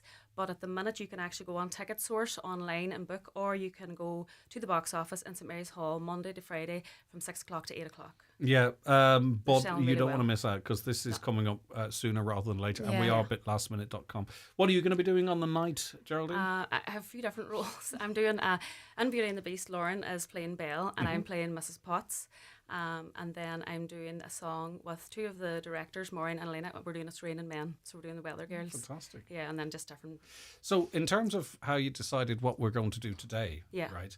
How did it end up that you're not singing and Lauren's have to do it on her own? Just talk to me about that. Oh, I just wanna love her singing. No, I want to talk about that process. Lauren, maybe you're the best one to ask in this. Oh, I don't know. I nominated Lauren. Yeah, but you okay, well, anyway. Her song's nicer for the radio. Mine's is more of a big production. I'm you know, only messing. more about choreography. I'm He's not trying get to us. stir it before you get up on stage. I'm only joking. Right, so you're going to sing for us what? It is actually Beauty and the Beast, is it? It is. It's I think it's Taylor's Oldest Time. It's the main song from Beauty and the Beast. Okay, yeah. right, so you can get comfy. Just Yes, before go she ahead. starts Well, singing. I was going to speak afterwards as well, but go ahead. Oh, sorry. I was just going to say today's Lauren's birthday, so can I stop. tell her happy birthday? Happy Nice birthday present. Well done. Come to Highland Radio on her birthday. Yeah, happy birthday to you. Thank you. Lee Gooch's birthday today. Of course, it's Valentine's there Day. you go. A lot going on. Any presents yet? No Too soon? presents yet. You going no. out tonight? I'm going out for a meal, yeah. Oh, lovely. Where? The Firebox Grill in Fawn. Ooh, yeah, very we'll nice. have I heard we'll have nice a few things about drinks that. tomorrow. Proper celebration I tomorrow. know what you're saying, yeah. Fantastic. Well, what a great weekend you've got lined I up know. for yourself. All right, sorry, you get comfortable. I got distracted there. If up or down, if the music says low or high, don't worry about that. I'll sort that out. Right, okay, so where are tickets available again? Tickets are available. Just remind us one more time. Yeah, so you can get tickets online on Ticket Source. If you just Google it and you put in Another Night with the Stars, it'll show up. Or you can go to the box office in St Mary's Hall Monday to Friday from 6 to 8 o'clock. And we'll also link that. Link that on our socials as well, just in Perfect. case it's handier for people. Okay. Lovely. Here we go.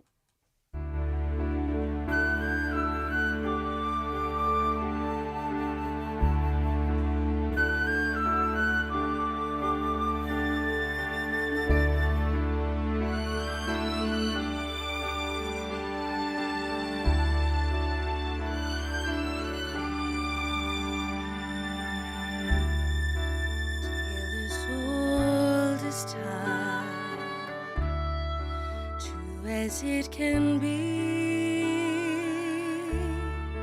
barely even friends, then somebody bends unexpectedly. Just a little change, small to say the least, both a little scared, neither one prepared. Beauty and the Beast, ever just the same, ever a surprise, ever as before, ever just as sure as the sun will rise. Tale as old as time, tune as old as song,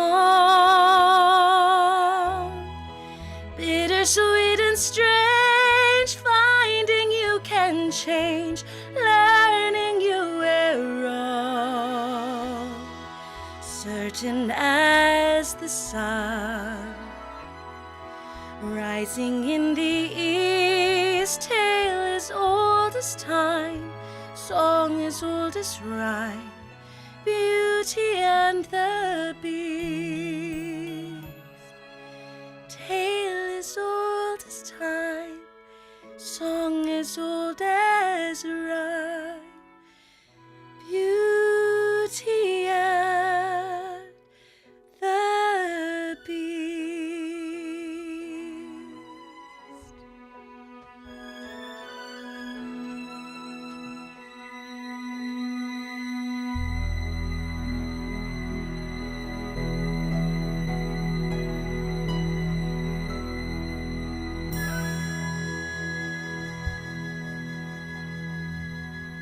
Well done, Lauren. That was wonderful.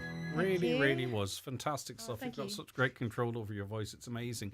All right, that's just a sample of what you can enjoy between Sunday, the 23rd of February, and Saturday, the 1st of March. Saturday, the 1st of March is sold out. There is limited availability for the rest of the dates. There is a whole host of entertainment on show, a cast in excess of 100, 60 children, over 40 adults. And just to give us a sense again, Geraldine, of the variety that people can look forward to, you're going to be doing It's Raining Men, which is going to be fun. Yeah, The Greatest Showman, hugely popular, and so much more besides. Okay. And you can get your tickets at St Mary's box office, St Mary's Hall box office, and we'll link the online source for you as well. Thanks so much to both of you for calling down. I'm sure it's going to be a huge success. And do you know what show you're putting on next year, Lauren? Has that been decided yet? Or The next production will be a production of Beauty and the Beast. full so production we'll get for the 26 now this year. Right, we'll look forward to chatting to you. I'm sure we will before that. That was Lauren Mulholland and Geraldine Doherty, cast members of Night with the Stars. It's the last one for the foreseeable future, folks. So get your tickets if you want to go and see that. Need expert care without the wait. Affidia Letterkenny MIU, sponsors of today's show, have you covered. Walk in Monday to Friday 10 a.m. to 6 p.m. at Scally Place for expert injury and illness care. Opening offer, just €100 consultation fee. Shop Homeland's February mega deals now at your local Homeland or online at homeland.ie. Save 10% of Snickers workwear. Darwin Wood Effect Shed now €299, save €200. JFC 250 litre tipping wheelbarrow now €339, save €40. All this and more until the 23rd of February only. Visit homeland.ie. Nationwide delivery available. Row between breed societies and ICBF escalates. In this week's Irish Farmers Journal, ICBF defends its star ratings amid ongoing controversy. Beef prices rocket to hit €7 per kilo. Over 13,000 farmers awaiting acres payments. New ploughing and drainage rules for your farm payments. Will felling licences be suspended for storm damaged forestry? And in our planning permissions special, we examine how environmental restrictions are stopping local people building homes in rural Ireland. All inside this week's Irish Farmers Journal, on sale now. Landlords, did you know that by law you must register your tenancy annually with the Residential Tenancies Board? For rental properties in a rent pressure zone, there are also specific rules to follow when setting and increasing rent. For information and resources to help you comply with rental laws and to avoid penalties, visit rtb.ie today. Brought to you by the Residential Tenancies Board. It's crunch time for value this Valentine's with Spar Euro Crunch. We're crunching prices like Nestle Rolo Minis sharing pouch 103 grams, only €1. Dr. Oetker Ristorante Pizza Range 320 grams to 355 grams, only €2 each. And 2-litre Coca-Cola Zero Diet, Zero Caffeine Free and Zero Vanilla, buy any two for just €5 plus deposit. Euros go further with Spar Euro Crunch. Available in participating stores while stocks last until Feb 16th. Customer quotas apply. Highland Radio weather updates with McElhenny's. Our new season special occasion wear range is here. Visit us to explore our extensive dress collection in store or shop online at mcelhennys.com today. Okay, cool and mostly cloudy today without breaks of rain and drizzle, becoming patchier during the evening. Blustery at first with moderate to fresh southeast winds easing through the afternoon. Highest temperatures of 4 to 6 degrees. I suppose one of the greatest compliments you can get as a singer is people messaging in wondering if Lauren was singing live. Well, Maria, you watched with your own eyes. You are independent assessor. Absolutely. Isn't she amazing? What a talent. Beautiful, Fantastic. beautiful voice. Fair play to her. And I'm sure Geraldine is too. We just didn't get an opportunity to hear Geraldine, but you can at A Night for the Stars. Okay. Madeleine McDade is of the Terman Drama Group and is on the line. Hi, Madeleine.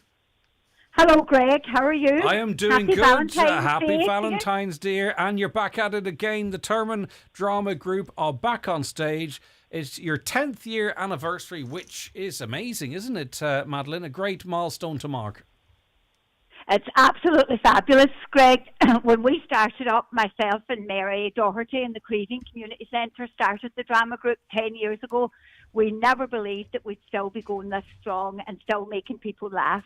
Well, hopefully we'll make them laugh next year. Well, that's it. I've seen previous shows, and you have them rolling in the aisles. And I'm sure Don't Tell the Wife will be no exception. It's running on Friday the 21st, Saturday the 22nd, and Sunday the 24th of February in Kilmacrennan Hall. Tell us about the show. The show is set in an Ulster household, the house of Edna Willis and Bobby Willis.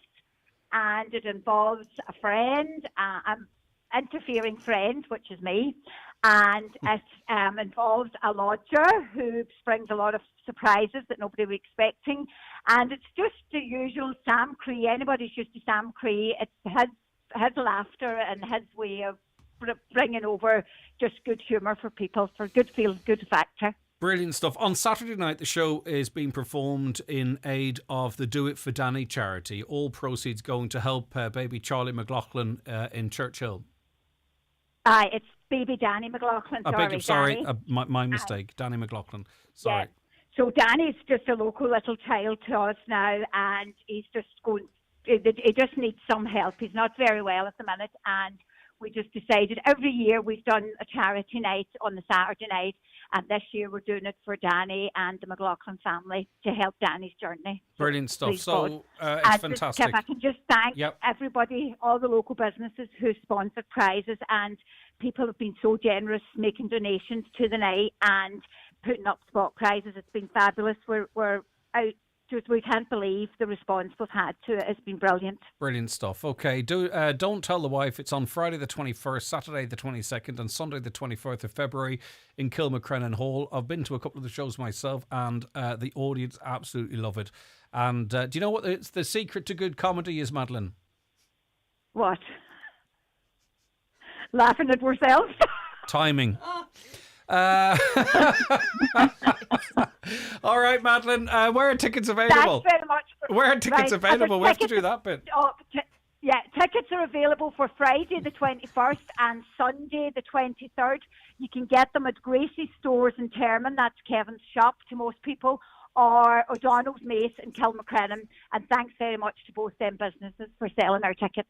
Right, Madeline. Take care of yourself. Madeline McDade of the Terman Drama Group. Right, okay. So, Dear, oh dear. What's wrong? That was dear, bad. dear, What oh was dear. bad? Dear, What? oh dear. What? Just lowering the whole standard of the show. It was doing so. I'm just trying. I'm never gonna, You I'm are never very gonna, trying. I'm never going to get better than I often say that than- to Caroline on the way out. He's very trying. I'm never going to get Big Banger anyway. This fantastic. So much talent. So much talent out there. They are so funny. The Terman Group. They have a great collective there. And just genuinely very funny characters. Good. And then you get into a character of a funny character. Yes. I mean, it's a recipe for success. And I'd never actually. I think going to one of those shows was one of the first sort of public comedy performances I've been at. If that makes sense. Really? I've lived quite a sheltered life. Sure It's just enough. Quite. I have. I know. I feel like was, I'm bringing the outside world to you every time I come up and talk to you about stuff. Yes, of course. No, you're literally opening my eyes every single day. The Boys' Own documentary. The Boys' Own documentary has. Had mixed responses to it. Certain characters not coming out of it too favourably, but it's a story that's the time's right to tell, according to Ronan. Yeah, it's a really interesting one. The Irish Times describes it as bruisingly bingeable, which I thought was a really clever phrase. It's Car Crash TV. You can't not watch it. Once you start to watch the first episode, there's 3 episodes. They're an hour long each, and it is absolutely doable to watch the whole thing. I watched 2 and then I watched the last one then during the week. But it's really, really interesting how they all come across actually. There's an idea of, like, obviously they're telling the story about the 25 or 30 years that they were at the height of their fame. But it's also very much about, a lot of it focuses on Stephen Gately and what happened from the point of view of the media and how that impacted the band. And then, you know, they portray themselves as a very strong group of friends. There's a huge disconnect between Mikey Graham that maybe wouldn't have been as known at the time. How is he? I didn't recognise him when the screen cut to No, him. and that's. I just was wondering if he is wearing the impact of Boys' Own on him. He's definitely is, and I mean, I could say something that gives a very clear answer to that, but I'd be ruining the end. Exactly. So, but he very much now. They all came across quite well. Ronan Keating came across quite well. I mean, I wouldn't be a massive fan of his, but he seems very sore on himself. He seems to talk an awful lot about assuming blame for the split up of the band. But he's also most media savvy. He is most media savvy, and he also, like, you know, yes, okay, you left the band and it never got back together, but how much of that is him leaving the band and him doing what he had to do to get the fame that he wanted? Obviously, I was going to say Simon Cowell. Louis Walsh. God almighty. He doesn't come across. No, that's what I understand about this. He doesn't come across. He's at whatever cost it takes. He relishes, to me, you know, this is my opinion, he relishes the role of being the villain in this. Yeah.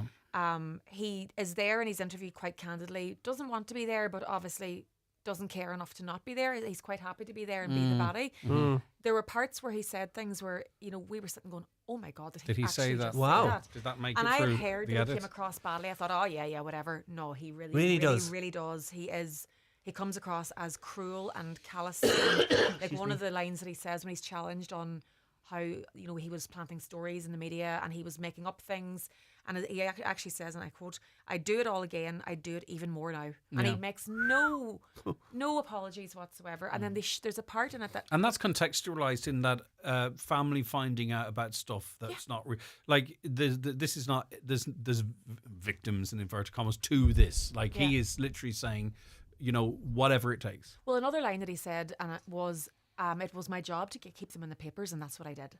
Right. Going to the extent of fabricating stories about plane crashes and affairs, and Stephen Gately did not have any choice in when he actually came out as a gay man, and there's like the sister of Stephen Gately, I think her name was Michelle. She features very strongly in this documentary. Okay, interesting. It's really nice. He's represented in it then, really. Yeah, for he sister, is, and his ex partner, I don't know his name. He's a singer from a band. His first very public lover.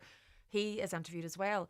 It's a rough watch from that point of view, you know it is. But raw, but when you see the reactions of the other guys in the band and the sister and the partner about, and even the audience, you're watching it and you can feel it and you can remember all that and then Louis Walsh looks at the headlines and looks at the newspaper and he laughs about, oh God, that's great, he got the front page, you know. Right, that's available now. I'm gonna have to Cold. move off. Yeah. We will start next week with Captain America 4. Oh, yes. Okay, yes, so we'll start off the next Friday with that.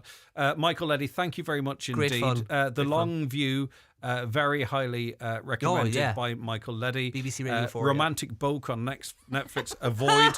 Bridget Jones' Diary. If you enjoyed it, you're going to love the new one. And Boy's Own, tough watch, but well worth it. I think we assess it with that. Thank you so very much, the two of you. I really appreciate it. And thank you so much to all of you for listening to the show, watching the show, texting in, calling in. We're going to be back and do it all again for you